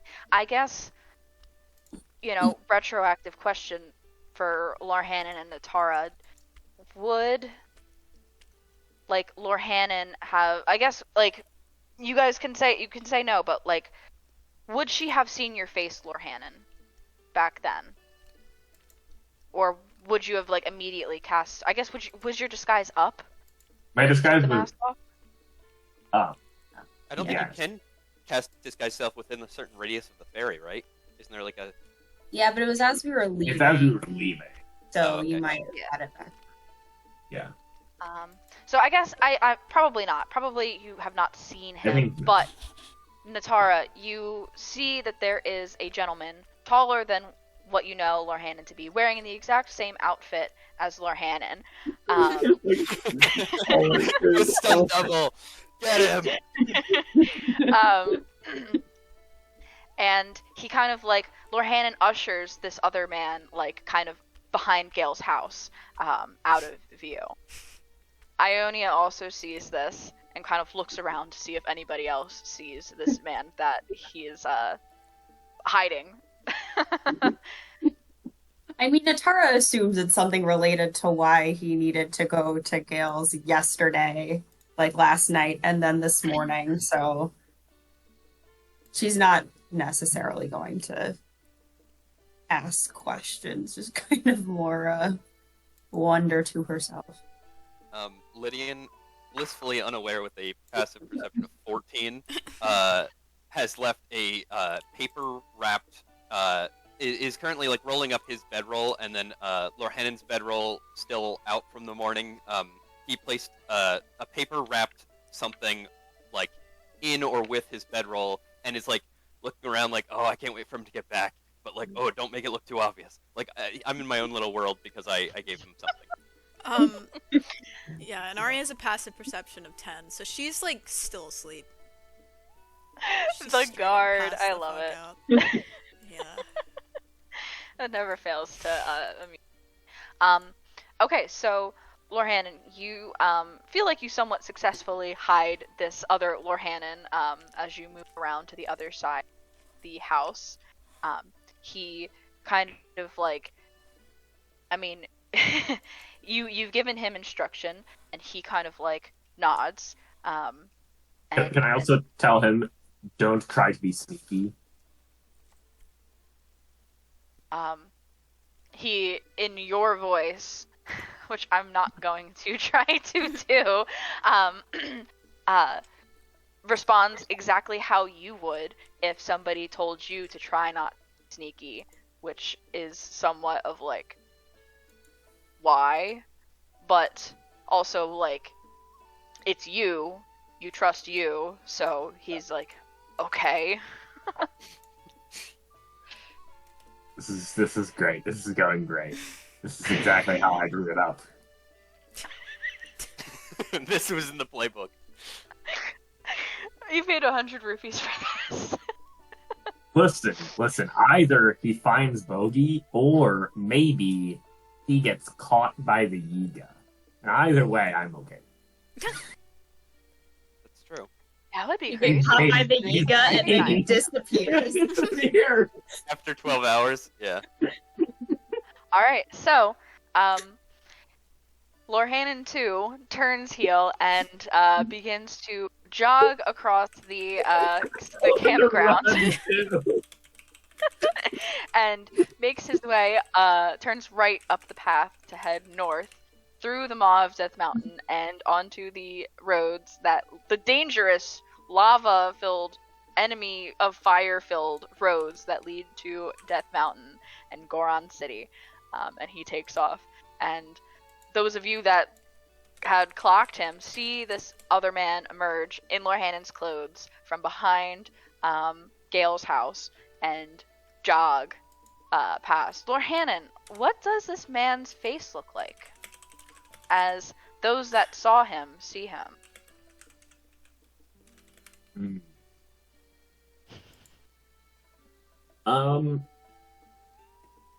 I think it would look.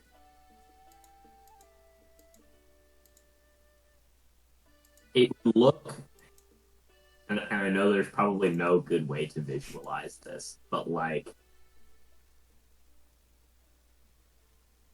because of all the cultish stuff and like wearing a mask, like the time, I'd imagine that would like kind of mess up the coloration of like your face. That like it would end up being like lighter than it's supposed to be. So like that would probably be like the first thing people would notice. Yeah, I think that's like the main distinctive feature. There's probably also some like. There's also probably some like space as well. Yeah, this scarred, pale, too pale for his complexion, man in Lorhannon's clothes jogs by and turns up the path into Eldon. Do we think it's Lorhannon? I guess. Because like if he's dressed like Lorhannon and I just get a blur of him, I would think that it's Lorhannon just straight up leaving. Make a perception check.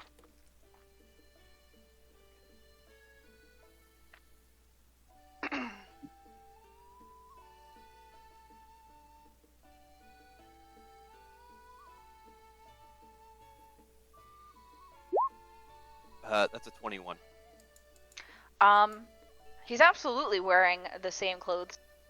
It's almost like it's torn in the same places that Lorhannon's outfit has, like minor tears from combat. But he does not have the same face as Lorhannon. Not at all. Not in the slightest. So you can tell that it is not Lorhannon as he leaves. Okay, so it's my thought. Like I'm not putting together that he went to Gale's last night and he went there this morning. I think that he hired somebody to be a duplicate and go run off to throw the Yiga off their trail or off our trail. Potentially, yeah. I know what I did. Yeah. Yeah, it's just you. Yeah.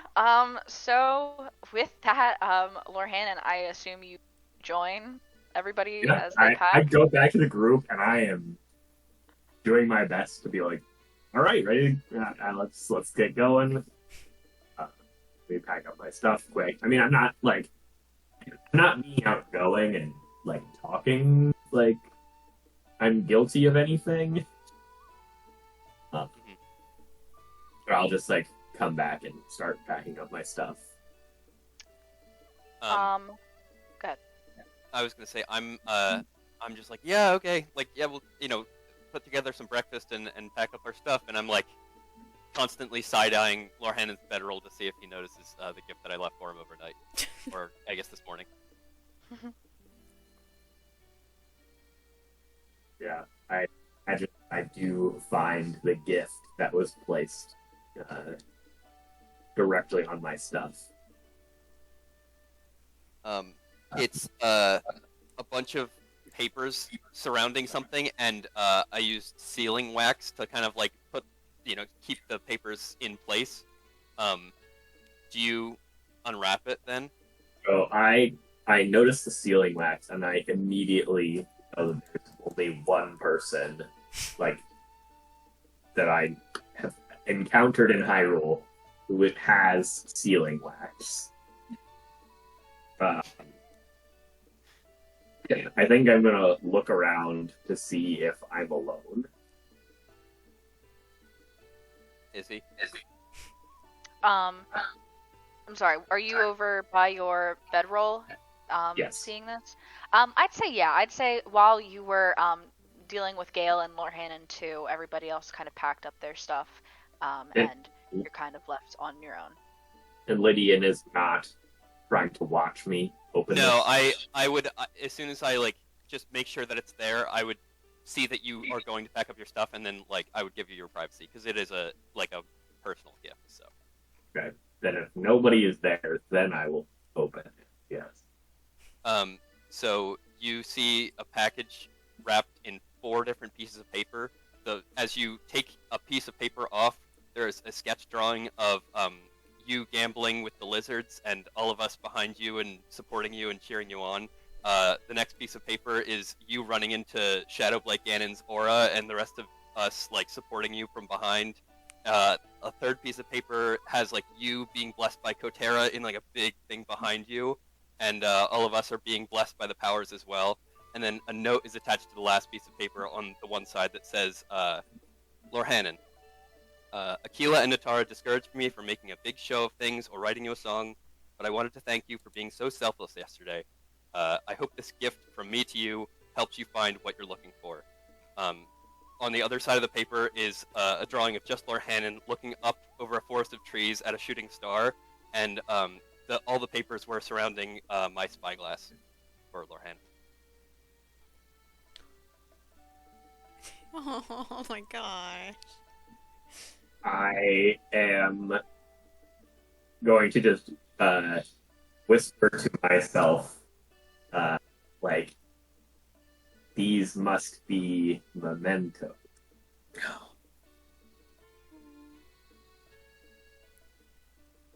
And I will like put them like in my like outerwear.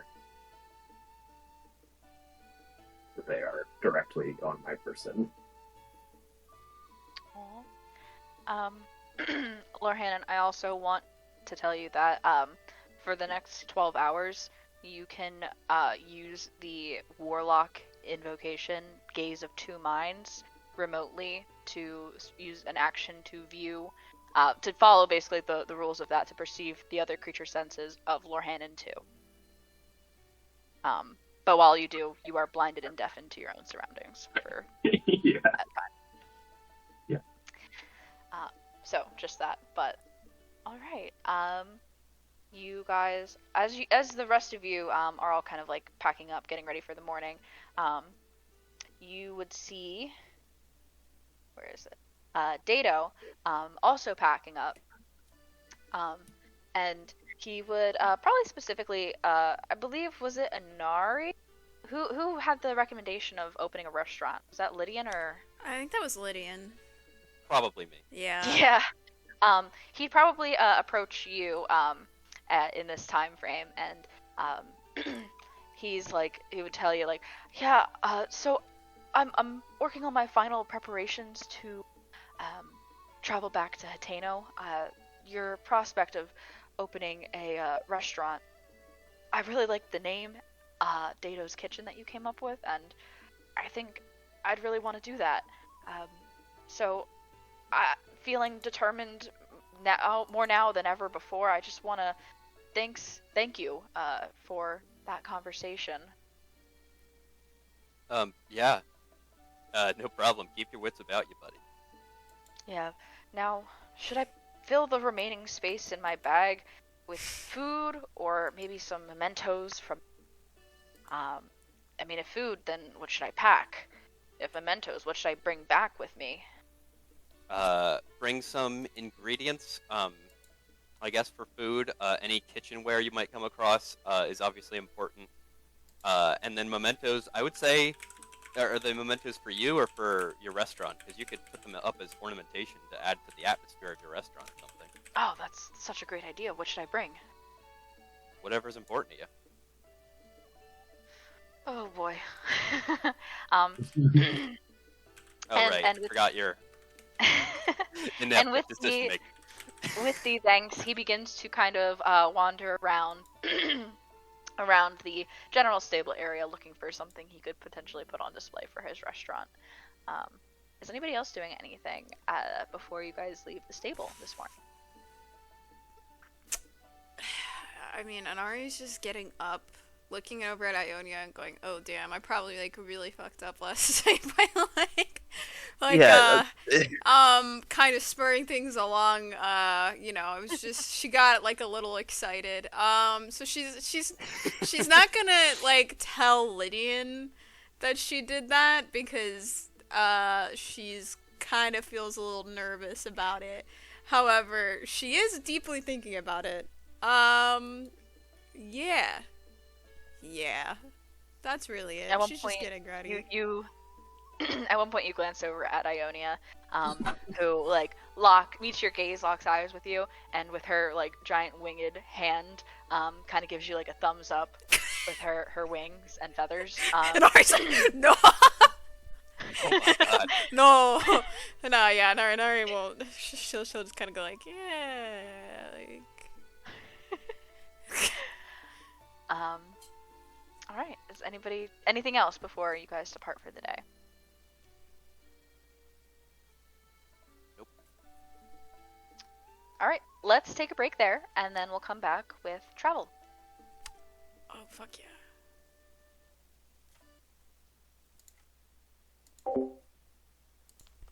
So, 11th hour.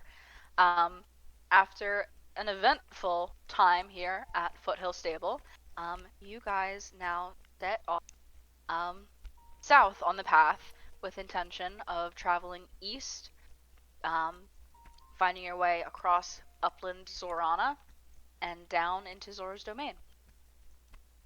On this day of travel, you guys walking on foot before you reach the cliffside. You have a good couple of hours before that point. Does anybody want to do anything as you travel?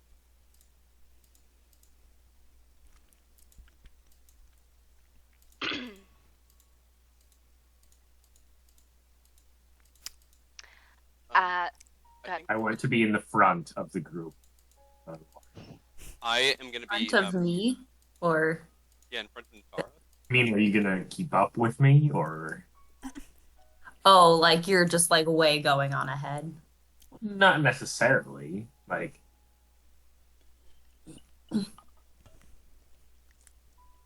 I'm just kind of in the like, come on, we need to keep moving, we need to keep going. I think Really? Natara would be like that too, especially after and talking about how he just wanted to get things done last night. She'd be like, okay. So, Jenna, are we able to travel in general at like a quickened pace? Yeah, sure. I think Lydian is trying to keep an eye on the clouds above and the weather patterns to basically see if this rain is like magical or like if there's any like anticipation of it or when the storm clouds can show up. Yeah, go ahead and give me a perception check.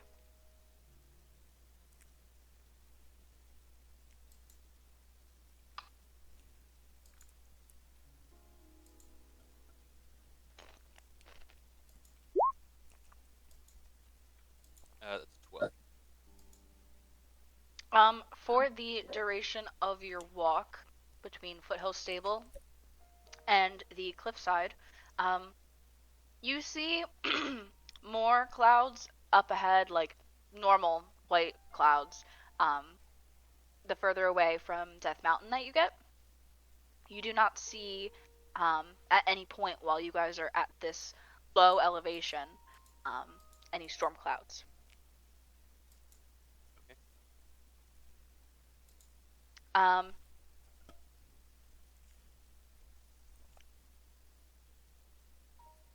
No. You guys continue on, spending a couple hours getting to the cliffside, and eventually you do. You reach this very cliffside that you had walked along. Actually, I think you guys skipped it this past time. I think you guys just flew over Cephala Lake, and like didn't go near the cliffside. But you find yourselves at the base of a very high, rocky, steep cliffside, jutting very much straight out of the ground and up for hundreds of feet. Obviously, three of you can fly, one also with the aid of a magic carpet. what is the game plan for scaling this?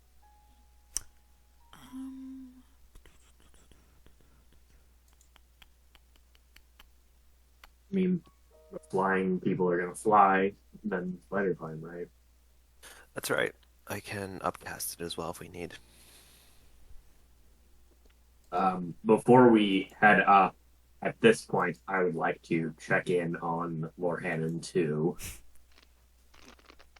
So I'm gonna while you're deciding that, I'm gonna try and walk away a couple steps and I don't know, I'll look away from because I'm I don't know what weird magic stuff is gonna happen. um, so you're trying to be subtle and trying to hide. I'm trying to be a little subtle, yeah. Go ahead and give me a straight stealth roll, just to make sure that nobody perceives this.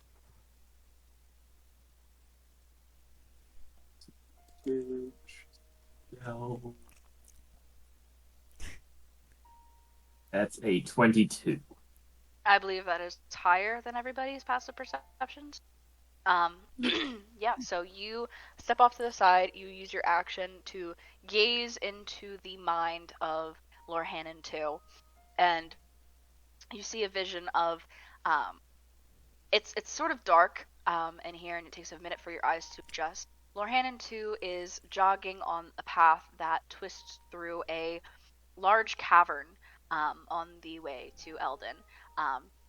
There are you can see and hear fire geese screeching as they try to swoop down at Lorhannon 2, but he keeps a steady pace and outpaces them before they can even get a lick of flame on him. And he just kind of continues jogging up the path. It's uphill. You can kind of hear heavy breathing, as you probably would be if you had been jogging for hours uphill in a very warm climate. Hot place, yeah. Yeah, I mean, it's exactly as if you put yourself in this scenario, he is doing the exact things you would be doing and reacting the exact way you would be reacting to everything. And he just kind of keeps going. Nothing to report yet. Are there any people, or is it just Not that you see here. Okay. Cool. Yep. And then later. Yeah, check on him again later. But you all begin to take the time to scale this cliffside. Lorhannon eventually, after none of you noticed him peel off to the side, but once the preparations are made, the spells are cast, he rejoins you all, and you begin to ascend. Is anybody doing anything as you pretty easily ascend this cliff face?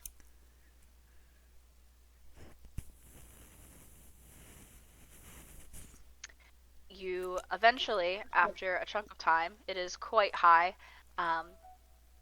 reach the top, and you are met with a sight. Now that you are up here, high above most of Hyrule, in this area known as Upland Zorana, there are these hills, vibrant green, from the constant supply of water that they get up here. And you can now, being at this elevation, see dark storm clouds. The rain kind of begins to fall on you guys a little bit as you get up here, but it extends vastly east of where you are, sort of enshrouding the area ahead, far beyond where you're at.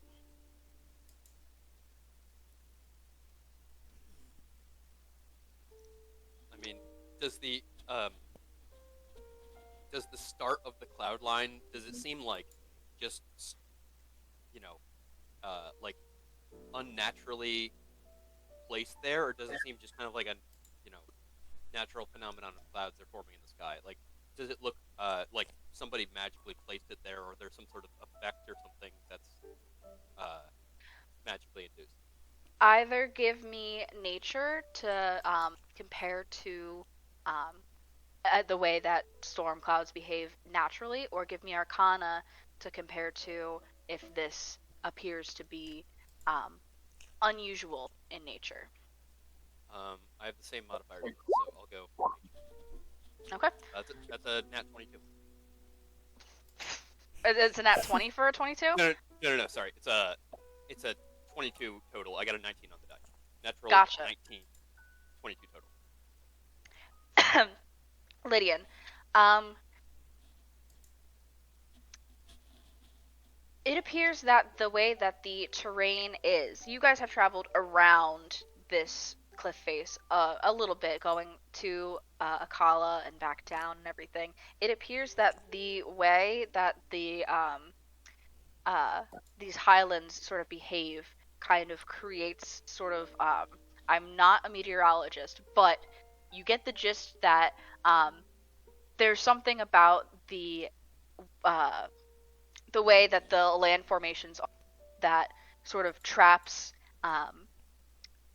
I don't know if it's currents or like warm cold fronts, whatever it is, something with weather traps it in this area. And because these highlands sort of encircle the land known as Zora's domain, the storm cloud kind of keeps here above, centered directly above it due to the natural landscape. So it's not that it's necessarily there's something arcane keeping it here. It's just that there is some kind of source that is perpetuating this weather cycle. And because of the natural landscape, it is not leaving the region. Does that make sense? Yes. Lydian reflects on this and picks up a faint interest in meteorology. And can we see either a divine beast or the architecture of Zora's domain from here? From where you are here, no, not yet, because these highlands, they're not like the Gerudo Highlands where there's just like block of like mesa like land covered in snow. These are very hilly, and the rain that falls sort of like makes it like marshy a bit in the lower parts.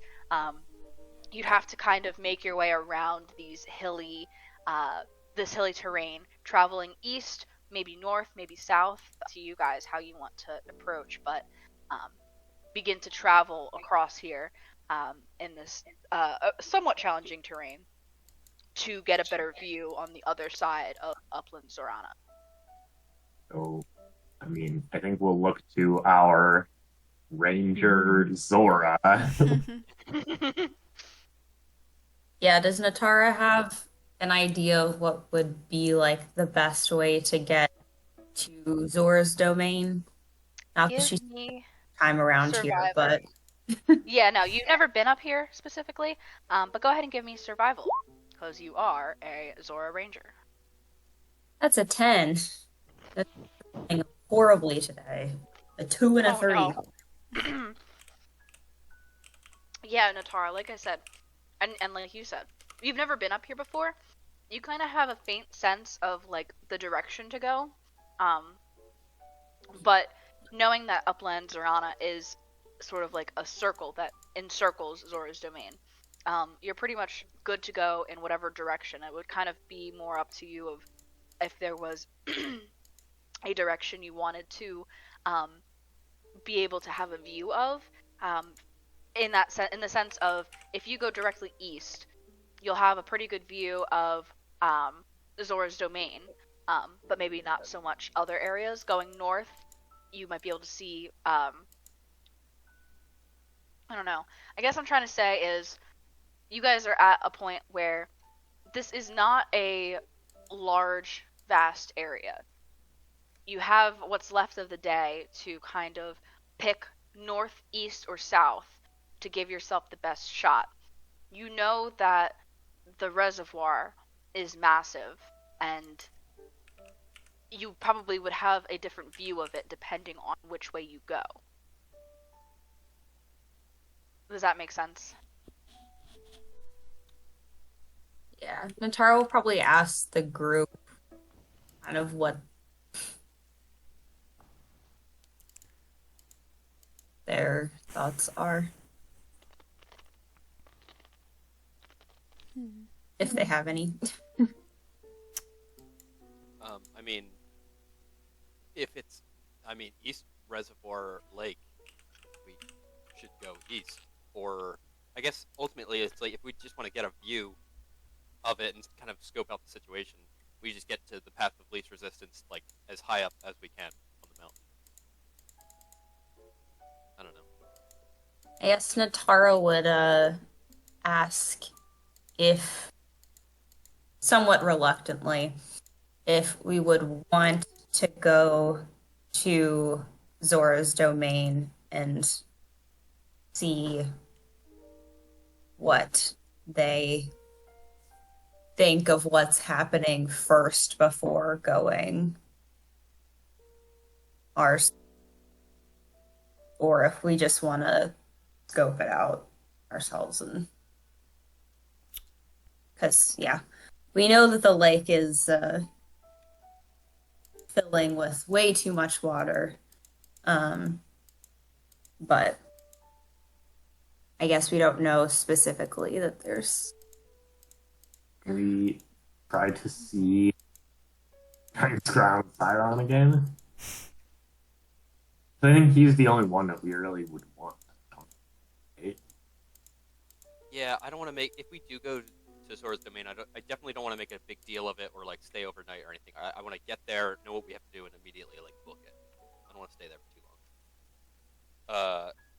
I think, yeah, like as well, scrying takes 10 minutes, and I don't think I can do it when I'm moving. So, like, when we next rest or take, short rest, long rest, whatever, I'll scry. But if we do want to take a little short rest or something, I could scry. Unless, Jenna, you would allow me to do it on the. No, you definitely can't do it on the move. Okay. I think we probably keep moving forward. I think Yeah. I think we all are in agreement. We'd rather go towards the reservoir lake than. Yeah, because we might Yeah. run Yeah, we'll into, figure it out. we might run into people there anyway. Like, Yeah, Sidon might be there. Sure. yeah. Or at least some sort of sentries or someone who's trying to monitor the situation. True. But it would be crazy for them to not have anyone there, right? Like, Yeah. Yeah, be like, oh, we know this is gonna burst soon, but nobody's occupying it. Unless it's dangerous and they evacuate it. That may be the only reason. Sure. So towards the reservoir would be east from where we are, correct?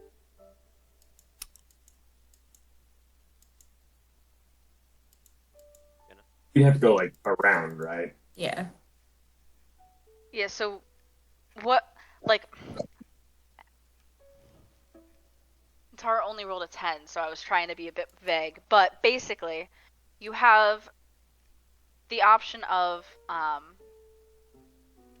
a view of the reservoir south because of the elevation change. You have a view of Zora's domain if you go east because it gets lower and closer, or you have a higher view and a closer proximity to East Lake Reservoir because of the encircle of the upland around Zora's domain if you go.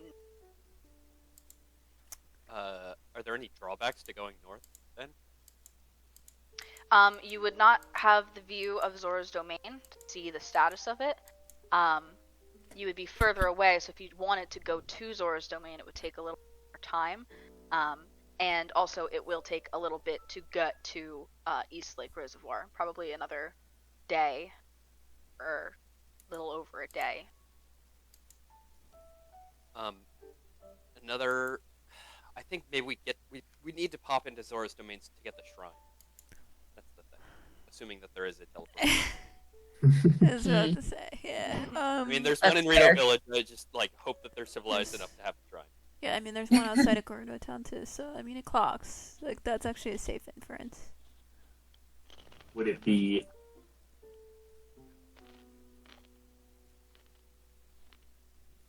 yeah, maybe it's faster even to like travel more directly across than around the highlands. True, because there might be a way out of Zora's domain that's closer. Presumably, they don't have to walk across the entire highlands.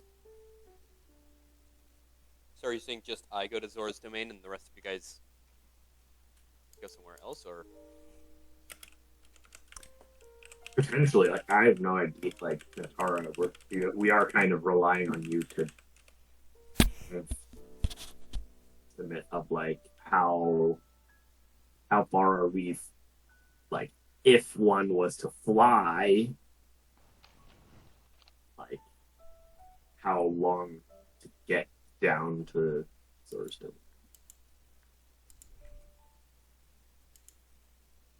I don't know if she would have picked that up. On a 10 survival, and this is not a place you've really been, and you also haven't been to Zora's domain in probably like what, Like 100. 80?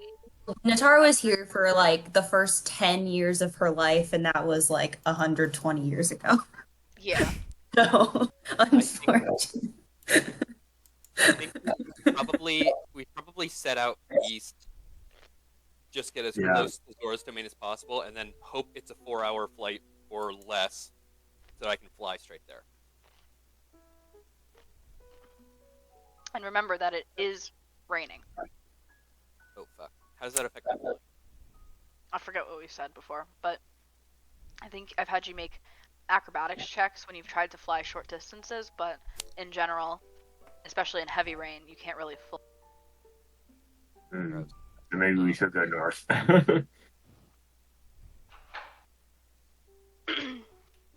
Okay. Yeah, let's peel north. Is my vote. Yeah. All right. Sounds good to me. Okay. So you guys spend the rest of the day of travel, um, heading north, kind of peeling around. Like I keep using the word peel today. I don't know why. You're kind of like continuing around clockwise around Zora's domain.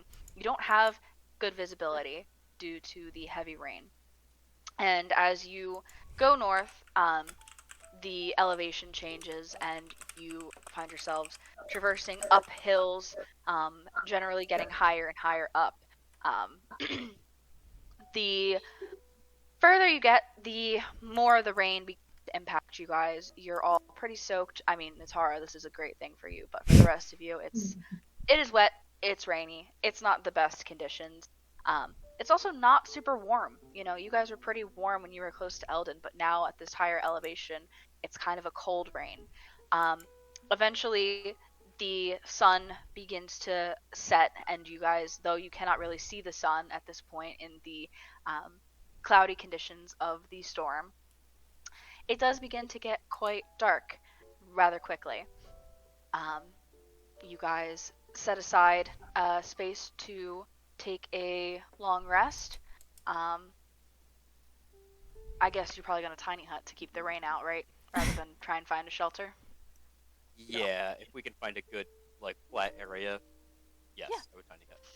Yeah, you find a good flat area, um, kind of lower in a valley, as not to sort of be a beacon for any potential things, unwanted creatures up here. Um, and you settle in the shelter of a tiny hut for a long rest. Is anybody doing anything tonight? I would like to have checked in on Lorhannon too, maybe like 2 or 3 times Hmm. uh, during our travel. I'd say that. What did I roll? Okay. I would say that the second time you check in, you don't really see much of anything. Um, it's the same kind of thing. He's running past like red choo-choos and various fire Mhm. enemies at times, but there's nothing really too much happening. On the third time that you check in on him, he is running in a more open space, and there is an arch overhead, up ahead that you can see he is coming up upon. At the base of this arch, in the shade, this would have been a little earlier in the day, like compared to where you guys are now, so probably like late afternoon. You see there are two travelers that are resting in the shade of the arch. Lord Hannon too jogs past them. I don't think that he can hear you with Gaze of Two Minds. No. Nope. He cannot. Yeah, so he does not get any sense from you to do anything about it. As he gets closer, they appear to be two Hylian travelers who are resting here, and as he runs by, they stop what they're talking about and watch him very intently. Uh-oh. And he continues past them, does not look back. And they do not. They don't match the descriptions of any of the crew, right? No, they do not. They look like somewhat generic looking Hylians. Yep. Suspiciously far up the Death Mountain trail. AI-generated Hylians. More or less. You see them clock him and watch as he runs by. But he, not seeing them as a big Goron with a great, weapon, as you had described, does not pay them any mind and continues up the road. I guess this would have been probably like 7 a.m. that you had taken the potion like early in the day. Yep. I guess probably after the day of travel, probably would have one more view of him as everybody's settling in to the tiny hut in the rain. And as you focus in on him, he is somewhat stuck. You see he is sort of pacing at a distance away from lava that has overflown over the path, and he kind of looks around trying to see if there's a perceivable path forward, and he does not see one. And you know that time is running out for this duplicate that you have. And so he just kind of, as Lord Hannon probably, how would Lord Hannon react if he had been spending all day running only to come to a point where it's a dead end because there's no way past what you see? I think Lord Hannon would try and go around it. Like, assuming there's like even if it's like a sheer cliff face, he would be like, let me try and climb up this like cliff. Mm-hmm. Yeah, you watch as Lord Hannon too, he sees this, he's frustrated. You can tell he's frustrated because you would be frustrated. He looks around his surroundings a bit. He doesn't see a way to the left at all. The lava just continues to flow down off of a sheer cliff, which is not the direction he wants to go. He wants to go up. He wants to go towards Death Mountain. He looks to the right. It is not an easy thing to climb, but he begins to try and climb it anyway because he is determined, and hell if he's going to let lava stop him from finding Bogey. Right. That's right. And over, you see him, he's struggling. Actually, let me see. What's your athletics modifier? Athletics. I have a +10 now to athletics. Whoa. +10. That helps him. I rolled really bad here. He, though it's a seemingly impossible thing to climb, he is making progress. He is making headway. And you can see that, like, he is looking, like, up to where he's going and over, and he's thinking that maybe he can leap over the lava. He's thinking he can. The sun is setting. It is getting dark, but he is making his way up this sort of spire of rock sticking out of the ground. And as he makes it towards the top, he begins to kind of like flicker. He looks down at his hands and kind of begin to sort of disappear, and your vision that you have sort of begins to like cut in and out, though you kind of maintain this connection.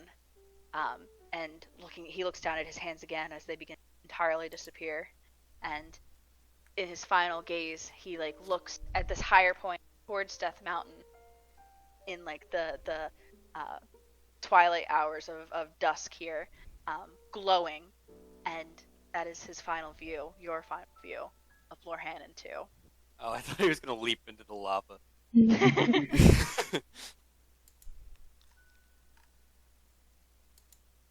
What a champion. Maybe I confused the Yiga, and they're going to spend some time looking for Lorhanan too. Little do they know that he doesn't exist. Yeah, honestly, I would say make an insight check for the expressions that retroactively that you saw the Yiga make when Lorhanan 2 ran by. That is a 22. A 22. There were 2 Hylians there. Sorry, there's a hair in my mouth. There were 2 Hylians there. One, though they both like scowled and looked at. Oh god, I'm gonna cough. I'm gonna mute myself.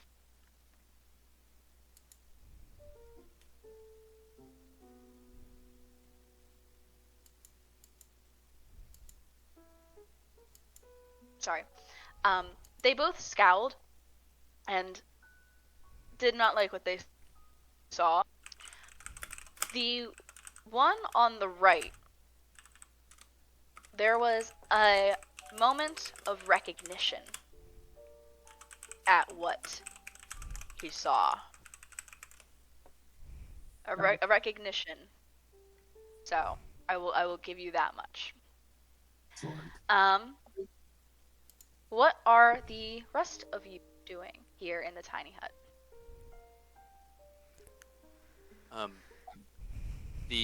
I assume as we tiny hut, this ground isn't perfectly level, so there might have been some divots where like a puddle formed.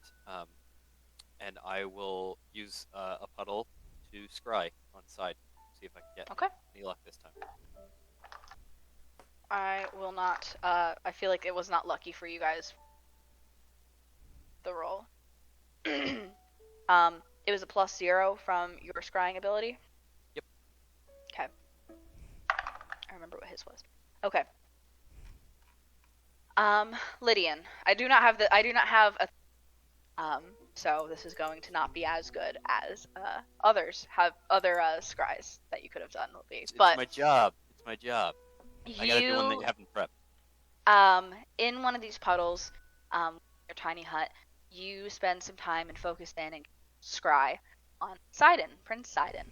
I'm just going to describe the scene rather than trying to do dialogue, because I do in general know what this was going to be. I just did not write it. You basically see Sidon in this magnificent room of it's Zora architecture. It is these glowing columns and what's the word, colonnades of like this room instead of walls.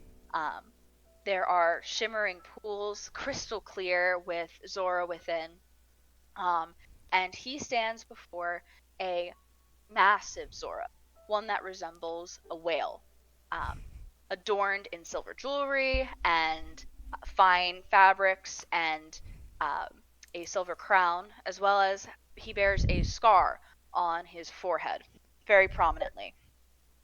The two are having a discussion about generally the fate of Zora's domain, and Sidon tries to explain to him that to the whale Zora that sits on the throne, that he had come across this group way long ago, and they were magnificent at fighting, and he's interrupted by a small green Zora, elderly in form, sort of like a fading green color, sort of resembles a stingray in head shape. And he interrupts him and says, that he doesn't want to hear about this group again because there are Hylians in this group, and no matter what, there's no way that they're gonna come for Zora's domain. And on the other side of the whale on the throne, there is another Zora, a bit more classic in appearance, but pinkish maroon. Her fins are long and graceful and sort of resemble a gown. And she chimes in about how they are running out of time. The main a name that you don't recognize and his apprentices have done what they can at the dams, but there is truly not. It could be any day now that they burst and destroy all of architecture in Zora's domain, and who knows what else. And she is trying to plead that we need to find this group. There's no sign of the hero of time. We have to get somebody to do something about the divine beast that the late Mifa piloted. And you hear that name. What was what did you mean by a name I didn't recognize? Was that like a position or just a random Zora? It's a name. It is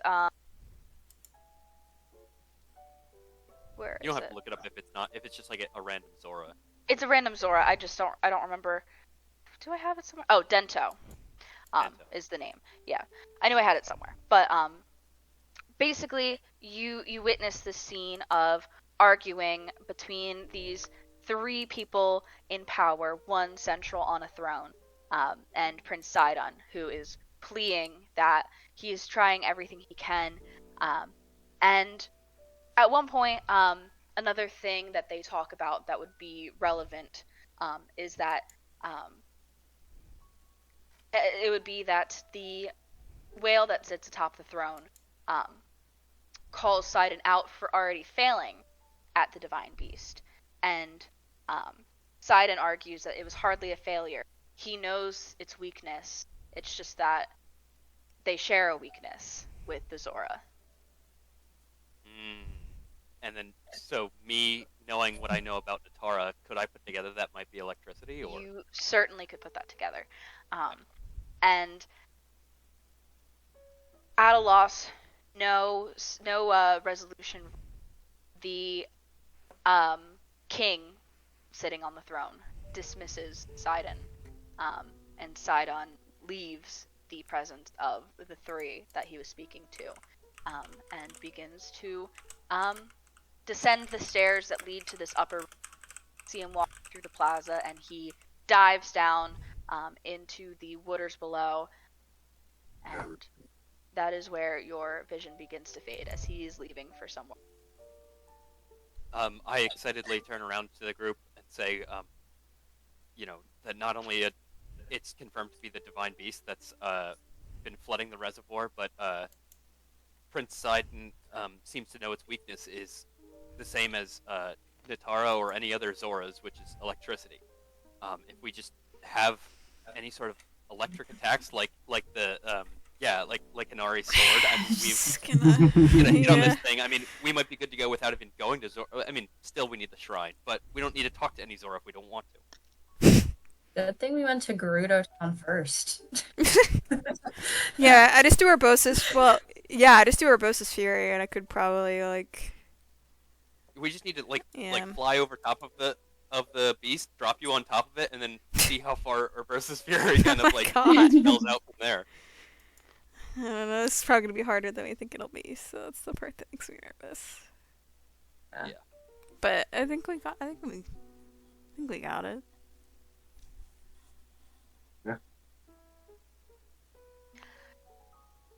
Anybody else doing anything tonight? Nope. No. Taking watches? I would like to, yes. Yeah, I'm down for doing so as well. Yeah. I'll take one. We'll Okay. give Akila a rest if she wants. Oh, She seemed okay. tense last night. Or you guys can all pair off. I want to take mine with Ione, I think. Okay. Knowing nothing about the conversation yesterday. Just being like, oh, I haven't talked to Ione in a while. Who's taking first watch? I'll go first again. Okay. Anybody joining Lorhannon? Okay. Everybody begins to take their rest. Lorhannon's to watch out as the rain falls on your tiny hut. Please give me a perception check and tell me what it is that you're doing.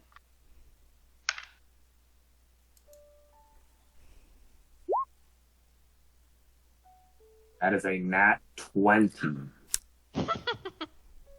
Wait. Okay. What are you up to? Do I think that I could use the spy glass to see the divine beast like from somewhere relatively close, or do I need to go pretty far? Given the severity of the rainfall and also the darkness because it is night, Yes. it would be difficult. Probably not impossible to see some of it, but it would absolutely be a difficult thing to do to try and see it. Okay, then I guess I will not do that.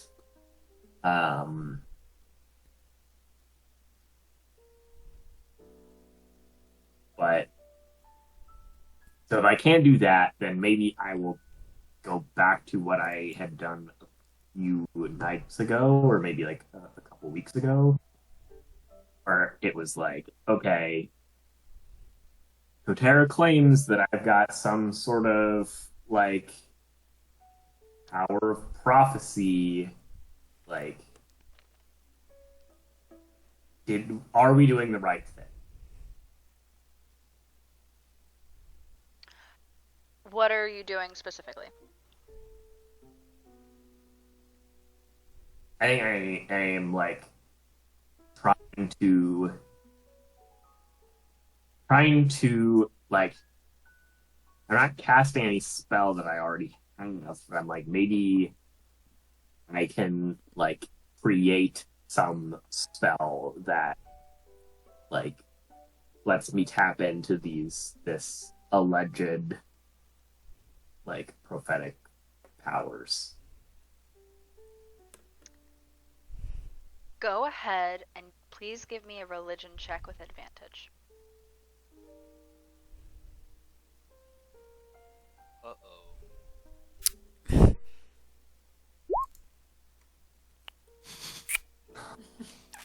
That is a 9. Jenna's face sunk. No. With advantage, a 9. Yup. Yeah. You Brutal. begin to enter the state of meditation, trying to tap into these powers that you allegedly have, though you do not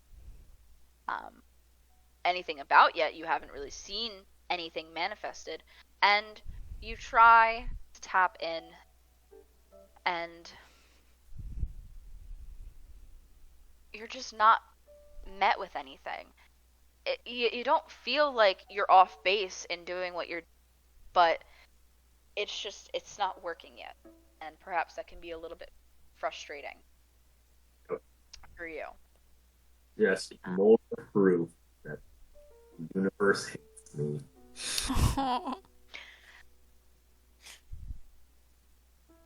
In your meditative state, as you're trying to reach this, whatever this is that you're trying to reach, you do hear a shuffle in the distance, like sort of like a squelch of a footstep far off.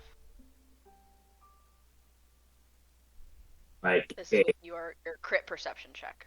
like a humanoid footstep, or like a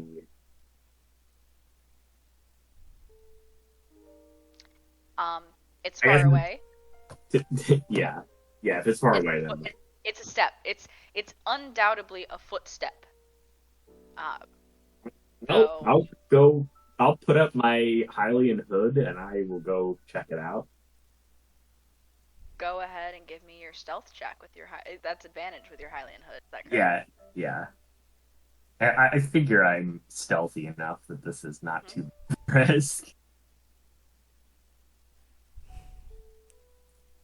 That is a 23.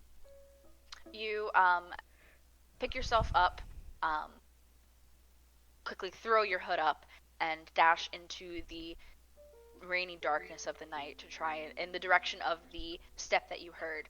Um, you ascend a hill a little bit to get the view, and give me a another perception check with disadvantage because it is dark. You do not bring a light, and it's also raining. It is a heavily obscured environment now. It's a 17. A 17. In the distance, leaving your general proximity, the proximity of your tiny hut and everything, you can see a black Lizalfos. Mm.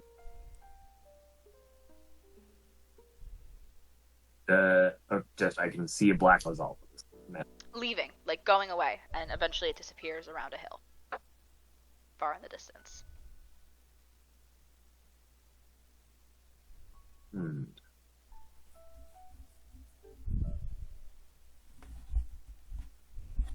Do I see, like, because I'm looking for any reason it would be out here? Like, does it look, do I see, like, and again, of course, it's dark, so this is going to be hard, but, like, do I see, like, are there, like, remains of, like, bird, like, feathers, so, like, it was hunting, or, like, I can tell you with your 17 perception after, though this is a rainy, soggy, wet environment, and pretty much every time you've encountered Lizalfos, you've been in water or in the rain or something like that. So it makes sense that they'd be around. Though But it doesn't necessarily look like it was here for any particular reason. Just not it that you lives here. Just that it lives here. yeah, it's around here. It's leaving the, like I said, it's leaving the tiny hut though.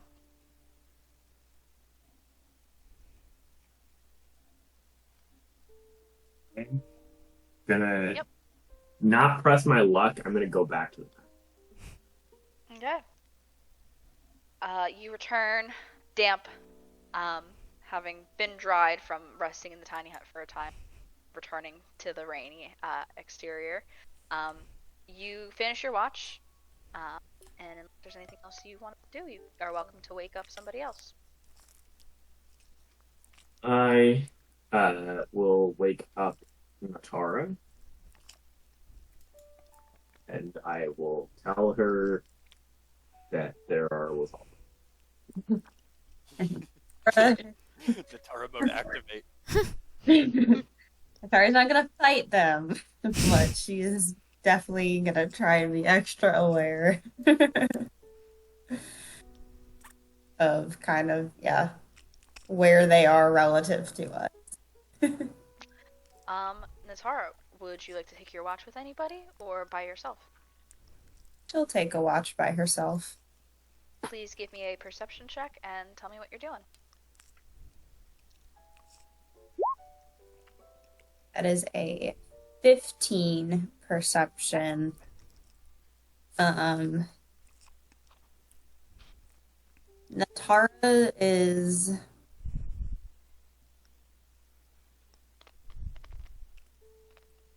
probably reflecting on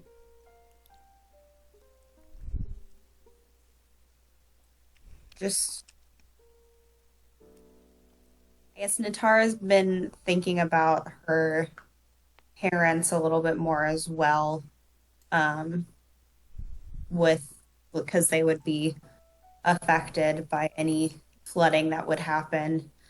Um, and now being back close to Zora's domain, I think she's just kind of thinking about um, how she's grateful that her parents um, kind of took the risk of moving out of Zora's domain, um, so that, they and she and her sister could, I guess, not have like a normal life, but just kind of like not have to deal with the same prejudice that her mom had to deal with for a lot of the time that she was growing up and living in Zora's domain. Um,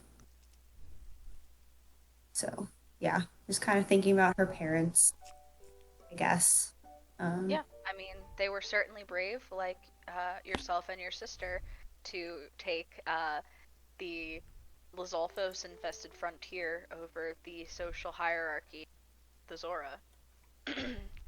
um, and hey, it worked out, you know? Yep.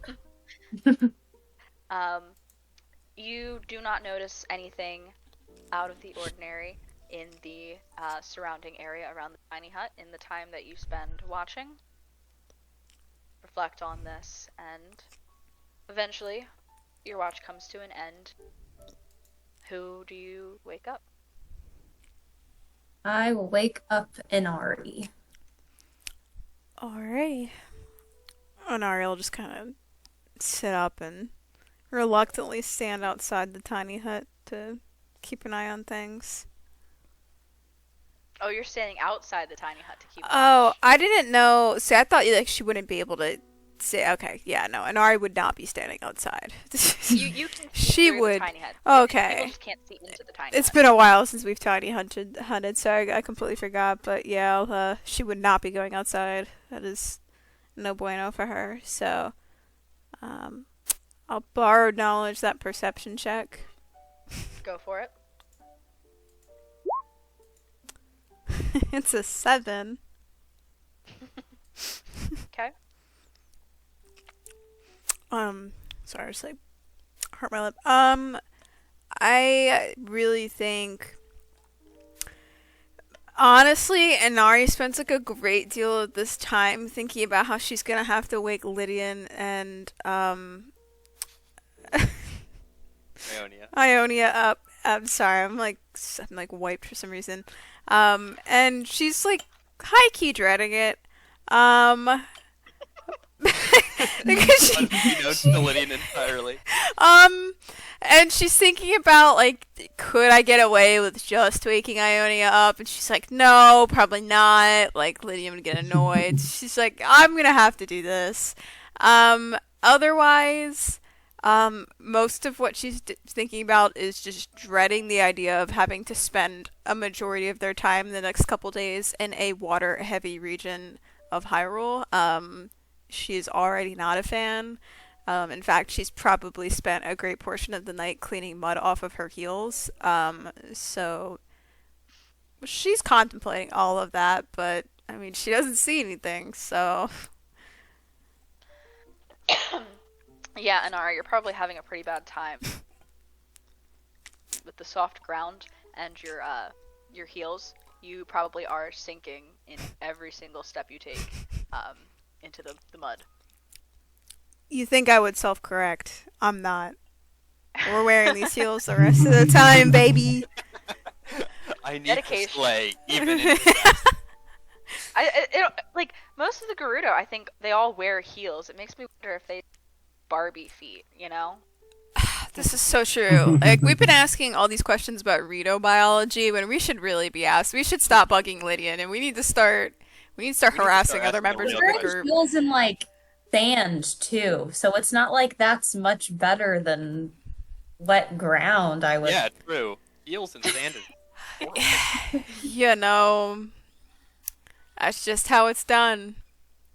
I straight up, like, if anyone asks Sonari about that, she will not be able to give you a solid nobody- answer. Done. No, nobody's gonna say, Inari, let me see your feet. We've already Uh, been over that last episode. We really, if we have to rename the voice channel to some version of like feet related things again, I'm killing. I'm yeah. I'm gonna avoid the thread I was just about to make because that's not Twitch Twitch user agreement friendly. But Anyway, so Inari, the end of your watch comes way sooner than you hope it to because you're dreading the outcome. But for the fourth watch, the Dawn watch, you're choosing to wake Lydian and Ionia. yeah, I think she'd wake up Ionia first, sort of just be like, hey, if you talk to him at all tonight, maybe don't bring my name up when you tell me. Just like pretend I didn't say anything. All right. And then she'll like scurry off to bed. And then Ionia, I guess, goes to wake too. Hey, Lydian, it's time for our watch. I guess we have Dawn watch today. Oh, wonderful. Okay. Go ahead, give me a perception check, please, Lydian. Fire is 5. Sure thing. Shit. What's shit? I just rolled a nat 20. Oh, awesome. I got a 19 total. Okay, she gets a 25. Yeah, so two of you pretty alert. Yeah, so you guys are hanging out. What are you? Sorry, you cut out there at the end? What are you up to, Lydian? Are hanging out here. I don't know, just kind of like seeing what she thinks of the new environment and everything, and just kind of, you know, commiserating with her and saying like, yeah, it's just like, you know, we've only had to deal with rain a few times, but like this rain sucks for my flying. I don't know about you. Yeah, it's not really best for me either. I think that's because I'm half mainland Redar, like half Tabantha Redar. But it does rain quite a bit in Dragon Roost. So my mum and most of the Redar out there are pretty used to flying in the rain. Interesting. Do you feel like there's any like techniques or developments that I could do to help like pierce through the rain better when I'm flying, or? I think that the best thing is not to fly against it, which can be kind of tricky. I know that it's kind of weird to not fly where you want to fly, but sometimes you just have to go with the grain. The rain. Go with the grain of the rain. Yeah, so Lydian, I was wondering, what do you plan on doing after, I guess, after you guys are finished saving Hyrule? After we're finished saving Hyrule, it's less of a when and more of an if at this moment. Seems like pretty, Unbelievable. yeah, pretty big. I don't know. I mean, just like, I don't want to head back to Rito Village, and just because it feels like moving into my parents' nest. Like I wouldn't want to. I would want to, you know, carve my own path. Do something. I don't really have any big aspirations. I've kind of been getting into other mediums besides song lately. So it's not like I would follow up Cass and be like a, you know, Hero of Time may be dead, may be lost, so it's not really like I can give my songs. I don't know. Just kind of, yeah, when I think too far ahead, it just kind of gets hazy. What about you? I mean, I'm not really sure. I think it'd be nice to see Redor Village at some point if we don't end up going for your ex-girlfriend's wedding. Yeah, I can't wait to show you home. It's just, it is where my parents are and everything, but it is like, it's just such a sense of community, and I can't imagine living without everybody there in some way or another. Yeah, I also love like my home community as well, back in Lanai Rubai, but yeah, I mean, To answer your question in return, I don't really know. Kind of all I really know is what I want now. Um, what specifically, like you're talking about your father's well-being, or Oh, I mean, yeah, I guess that in general. I'm kind of maybe in the same boat as you are. Just thinking about the present a lot more than what the future holds.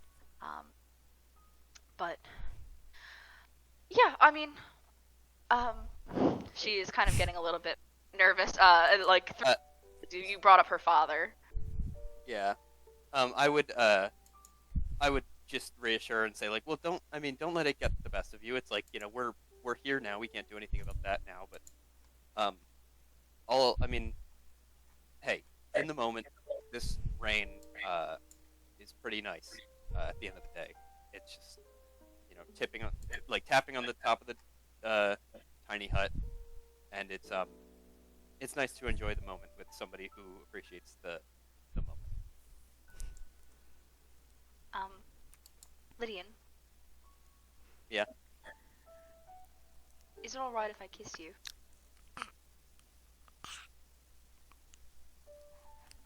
Yeah, I just kiss her back. um, Beaks clacking. Yeah, it just gets from a really sentimental to like.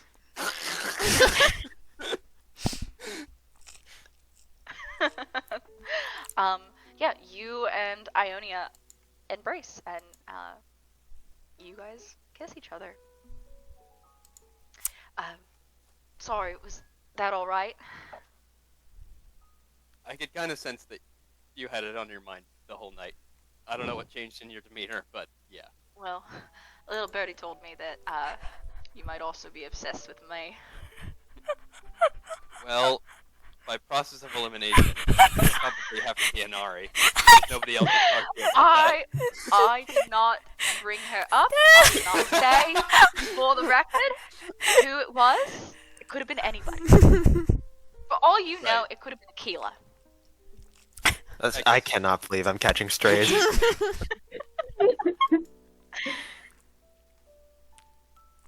Yeah, I kiss her again, and then do we notice anything with the 19 and 20 perceptions as well?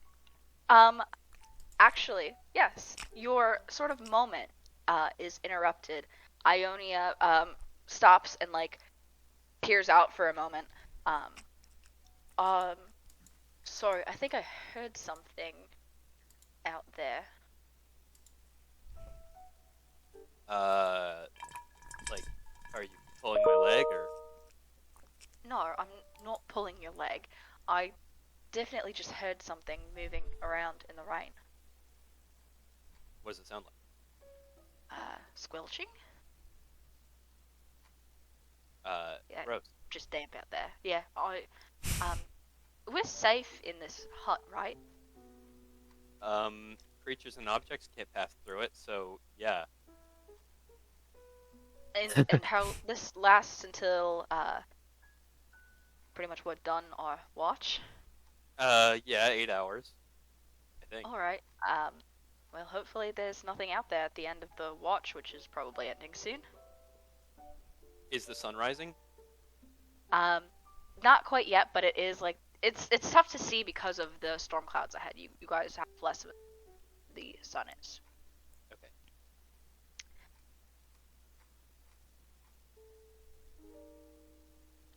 But between your 19 and her natural 20, you guys don't really hear anything else for the remainder of the watch. Eventually, your tiny hut dissipates, and rain begins to fall on all of your sleeping companions.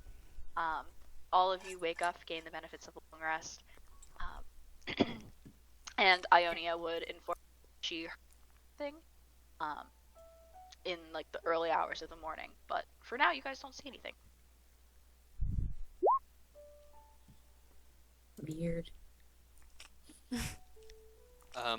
Both thicker and whiter. Awesome.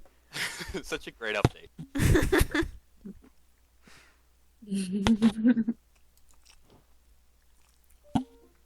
I guess So is go ahead. Ionia heard something, and I heard and saw something. Squelching. Should is it like along the path that we were gonna travel anyway, or is it like off to the side? Um, I mean, that's kind of a tough question, I guess. Just given like the narrow nature of this area, um, it's not like a vast like there's something in every direction type of thing. You guys are going to be continuing along like the curvature of like a strip of land um, that is sizable. Um, don't get me wrong, hilly and sizable, but it's I guess generally would be in the general direction that you guys are traveling, um, as you are probably heading northwest and eventually west if you continue around Horn of the upland Zorana. If we need to take 10 minutes to kick some Lizalfo ass, be concerned about that. Do And I what mean, Lizalfos squelch though? is this?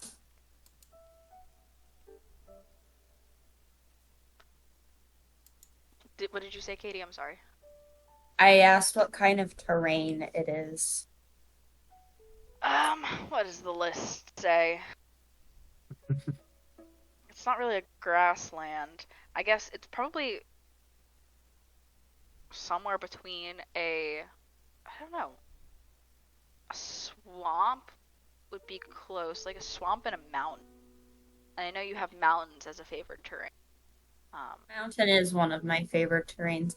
I can just, yeah, one of the abilities I have is if I'm trying to track other creatures, I know how many, how big, and how like long ago they were here.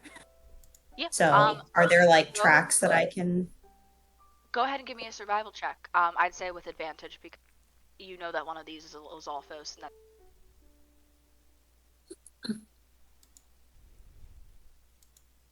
Okay.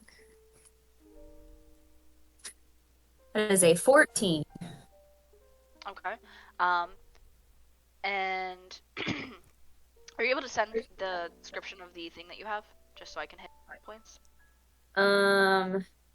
Yeah, it's in my.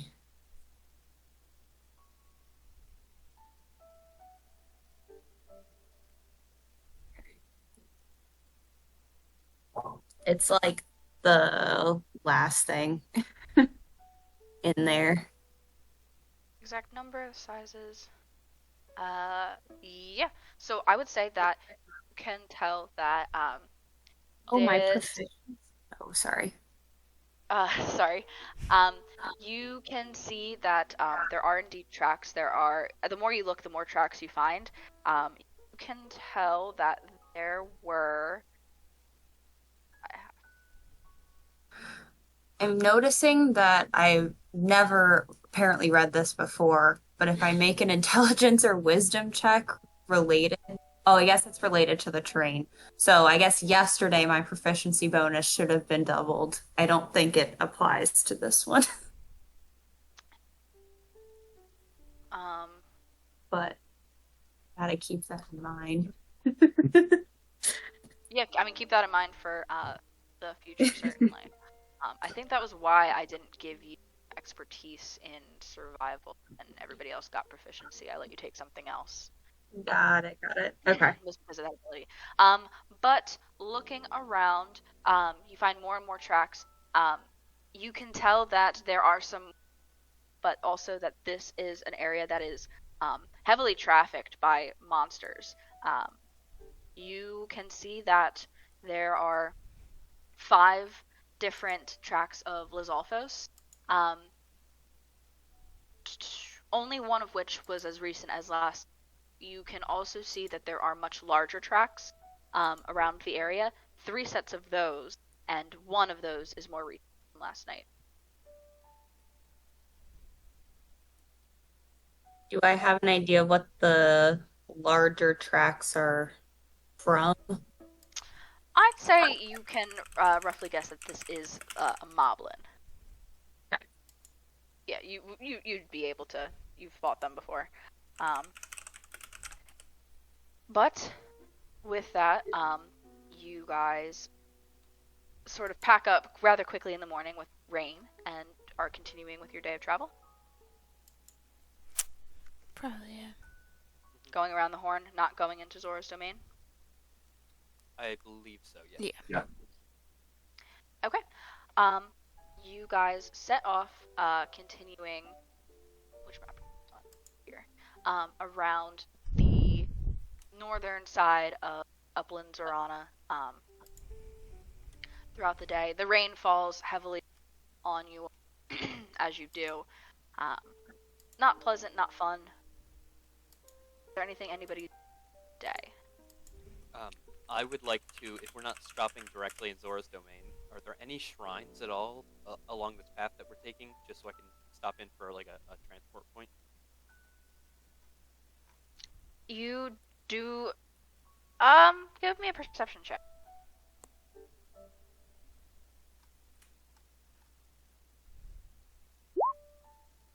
I'll give myself bardic inspiration too. Okay. Cool. That's a dirty 20 total. You can say with pretty high level of certainty that you do not come upon any shrines as you move across this land. Shoot.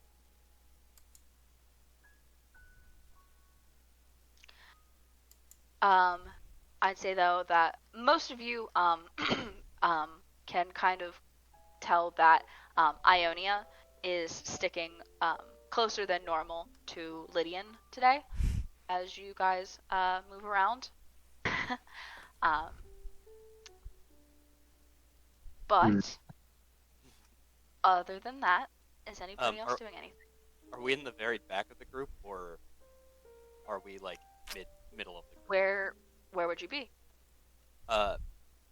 Just kind of if we're like tightly together, I would just like kind of walk side by side with her. But if we're like towards the back, I would like try to hold her hand at some point. Just like little baby flirting stuff, Yeah, All yeah. that stupid.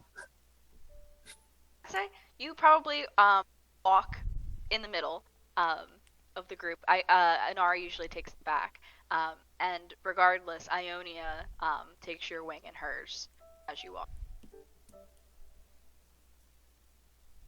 Gross. You tell him. You tell him.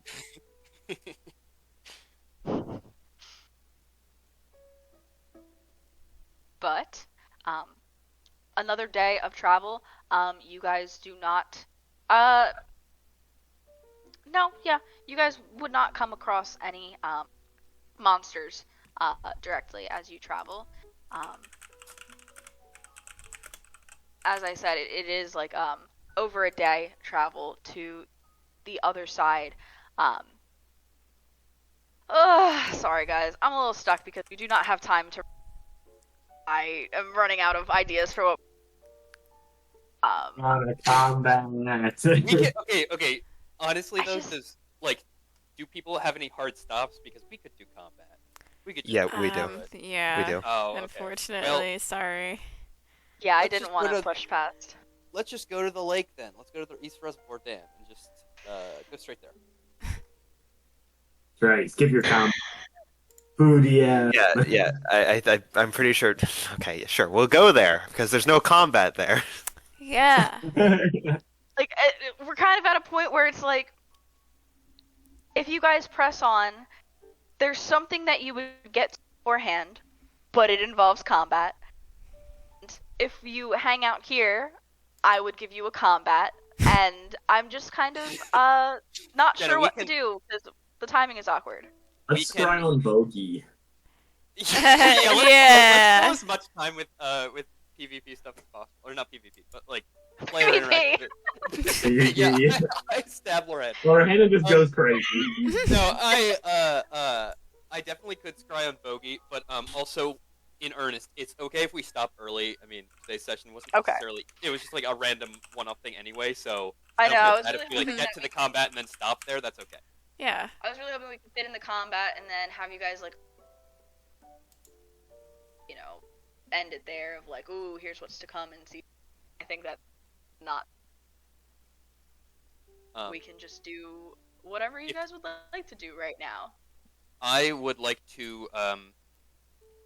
I'll scry on. Well, actually, wait. I would ask the group first before I go ahead and scry. During one of our little breaks when we're traveling, I would ask the group if it is worthwhile to scry on Bogey or if we should put our resources elsewhere. Do we want to keep tabs on them? Doesn't Ionia want to keep tabs on them? Oh yeah, she said specifically she would want to. So I guess for her sake as well. Did you already use? You didn't use a scry already today, right? Nope, not today. We just woke up. So you have two. I do have another scry option. If you guys want to scry on somebody else. Who's that? A dear old friend of Anar. Oh. No. I think we Gosh. should scry on Bogey. Future champion in the fairy death war that's gonna happen. Yeah, I mean, I'm Inari's a not little gonna terrified of Isha. Yeah, I mean, Inari's not gonna guys suggest I that have so much fear for because so little Inari is reason. trying to desperately put that out of her brain. But yeah, I mean, that's if anyone else wants to, feel free. And by anyone, I mean Lydian, because you're literally the only one who can scry. Are you even putting the thought out there, or are you keeping that internally? I that mean, is not a thought in my mind right now. yeah, I don't think Inari would be too scared to see the results of that. I mean, she would have brought up that, like, what's her face being a possible threat when we had debriefed, but I don't think she would bring it up now because she's trying to be blissfully ignorant about it. It's just so threatening when we're doing the hunting for the whole time, and now we're being hunted. Yeah, I don't like that. You don't even know if that's the case. No, it's definitely. We're speculating. Yeah. Jenna, having said that, I would like to use one of my spell slots and scry on Bogey. I have heard the target. He gets a +5. I have a likeness or picture, so he gets a +3 to his roll total. Okay. That is not very good, even with the +3. So, Lydian, you guys all pause for a moment and exhausted from traveling, to a place of a little bit of shelter. You, in the time that you all rest, find a puddle to look into and focus as you cast Scry. You hear the voice of Bogey go, "Come on, brothers!" His voice booms and he says, "We have to keep going." The image begins to fade in on the Goron of legend, addressing his party, all spread out along a path with lava flowing around them. He is the only one not wearing the Flamebreaker set that your group seeks, seeks in order to get to Death Mountain. All of Goron kind will be in trouble if we don't stop the divine beast. This is ridiculous. Kralkek, the Shiga huffs. Bogey is the only one who wants to do this. So why are we still here? We'll die in these conditions if the Yiga don't get it first. They don't call it Death Mountain for the scenery. Villain, the Rito swordsman and father of Ionia, snarkily chimes in. From out of view, the voice of the Hylian woman named responds, "Pavilion, we aren't going to die." As Bogey turns to look at her, the scrying view follows his gaze. The group are hiking up a steep rocky incline. The earth is a darker shade here than the red clay of the Elden Valley, suggesting a closer proximity to Death Mountain.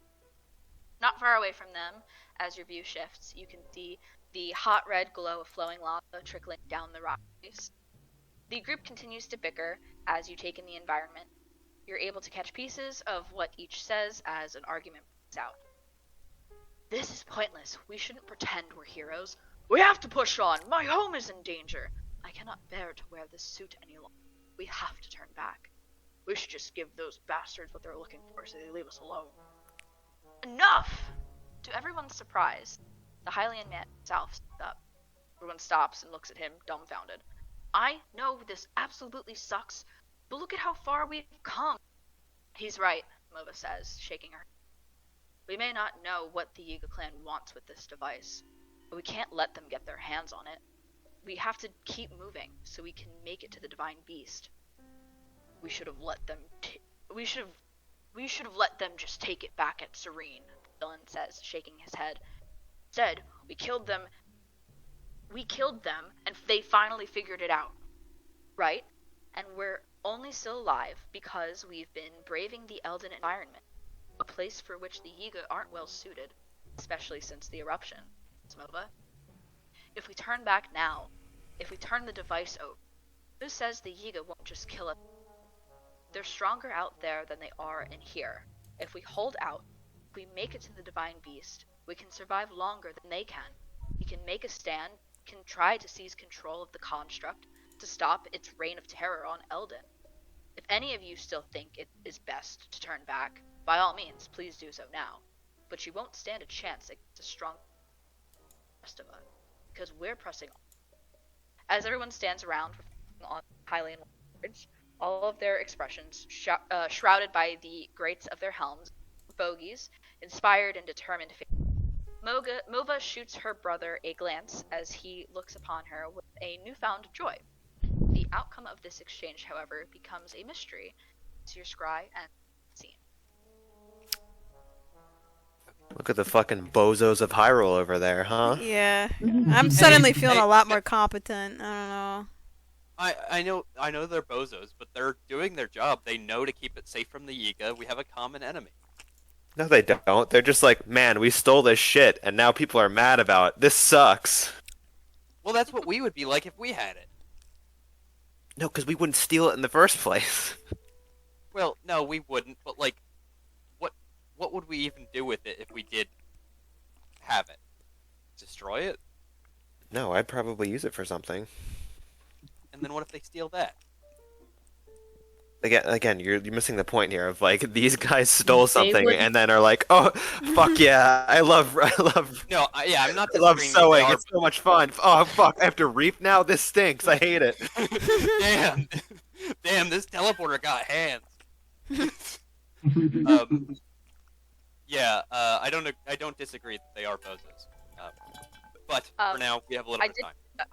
I did kind of trip over the important point when Pavilion said we should have let them just take it back at Serene. Instead, we killed them and they finally figured it out. I kind of tripped. I wanted to reiterate that because I tripped over keep what I was cutting in and out. Your connection is pretty bad. So did you say they finally figured us out or it out? Let me reread it again. Is my connection okay? Not great to me, at least. But everybody else is That nodding, might so just be maybe. you. Well, Maybe I don't know. Pavilion. Okay, Pavilion said at one point, I kind of tripped over it when I was reading. He said, we should have let them just take it back at Serene. Instead, we killed them and they finally figured it out. Just to clarify. what does that mean?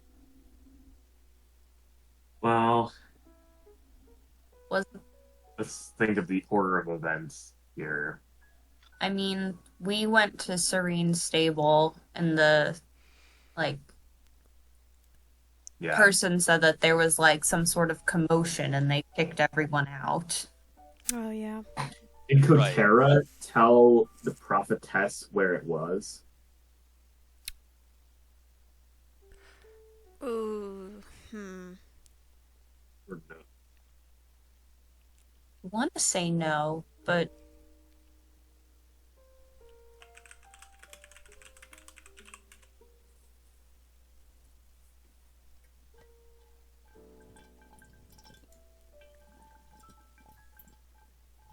I don't know what they figured out though. Like how the that thing. Oh, probably how the teleporter works. Well, presumably they figured out that like that Bogey and them had it. Yeah. Hmm. I guess the other option is that, like, the Yiga that they killed came back during the Blood Moon.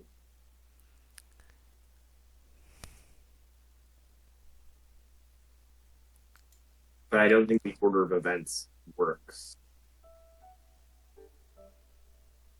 Yeah. I think the Blood Moon happened before the prophetess talked to Kotera. There have been a couple. But the one that we know brought monsters back to Mm. Does it bring Yiga back too? We don't know that. It doesn't seem like it brought Zon back. True. Oh, yeah, no. Rip Bozo. Eh. Yeah, rip Bozo. True. What? Oh, she's totally frozen. Hold on.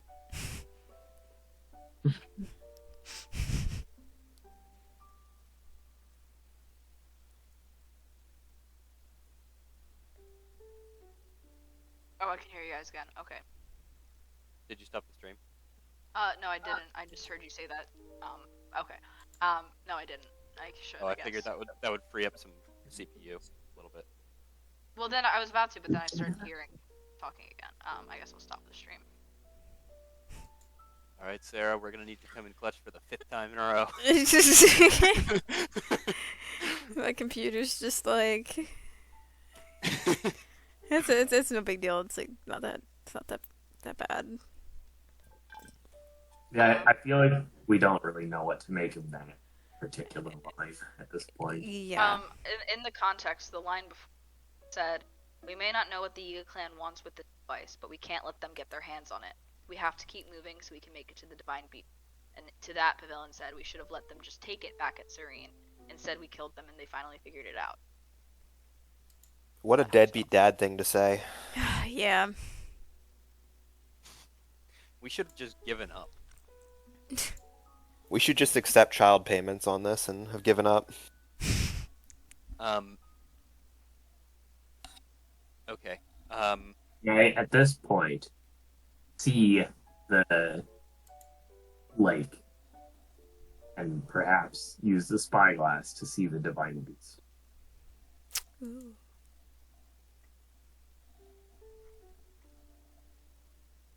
Right, while I would Lydia is flying, I'll try to do that. Okay. Give me a straight roll because it would be the rain for disadvantage, but the spyglass gives you advantage. So straight perception. I'm busy scrying, so I can't give him bardic. That's a 19. 19. Very good. So you guys are high above, looking with the spyglass out across to the other side of the upland, Zorana. You, I'd say, can make out some lights, glowing, blues, ambers, magenta, far off in the distance. Like I don't even know I don't even know the distance it would be, but it is far off. Right. And it takes you a little bit, like, as you spyglass across the terrain, but you finally lock in on that site, and you can indeed see that there is the lights that make the general shape of a divine beast.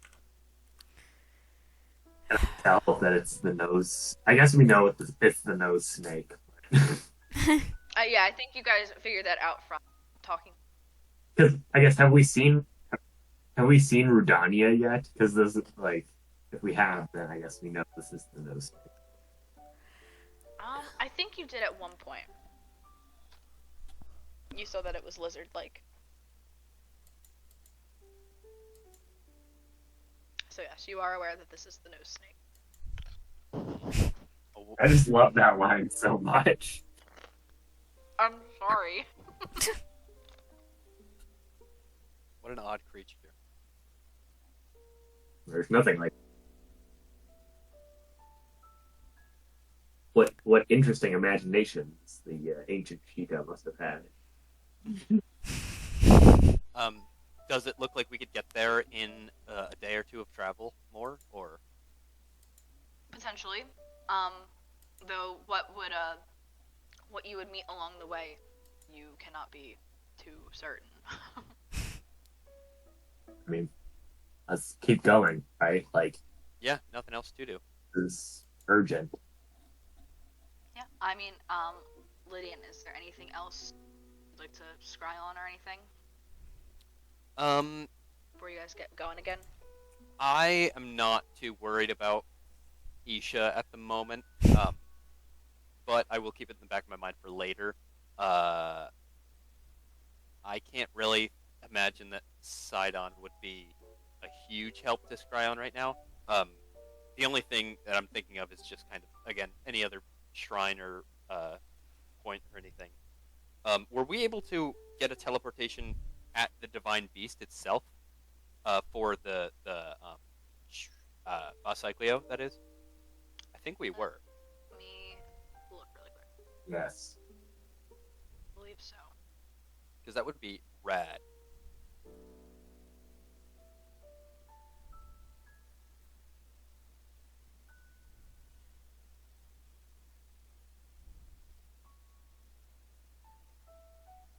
Yes, you would have it. I think I put one down first. Let me do that. Okay, so if I can see on the Sheikah slate that we have teleportation points to Naboris and Cycleo at this point, I would say like, okay, well if we just like, you know, take down the exterior defenses of this divine beast, there's a good chance we don't even need to go to Zora's domain at all. We could just go straight there.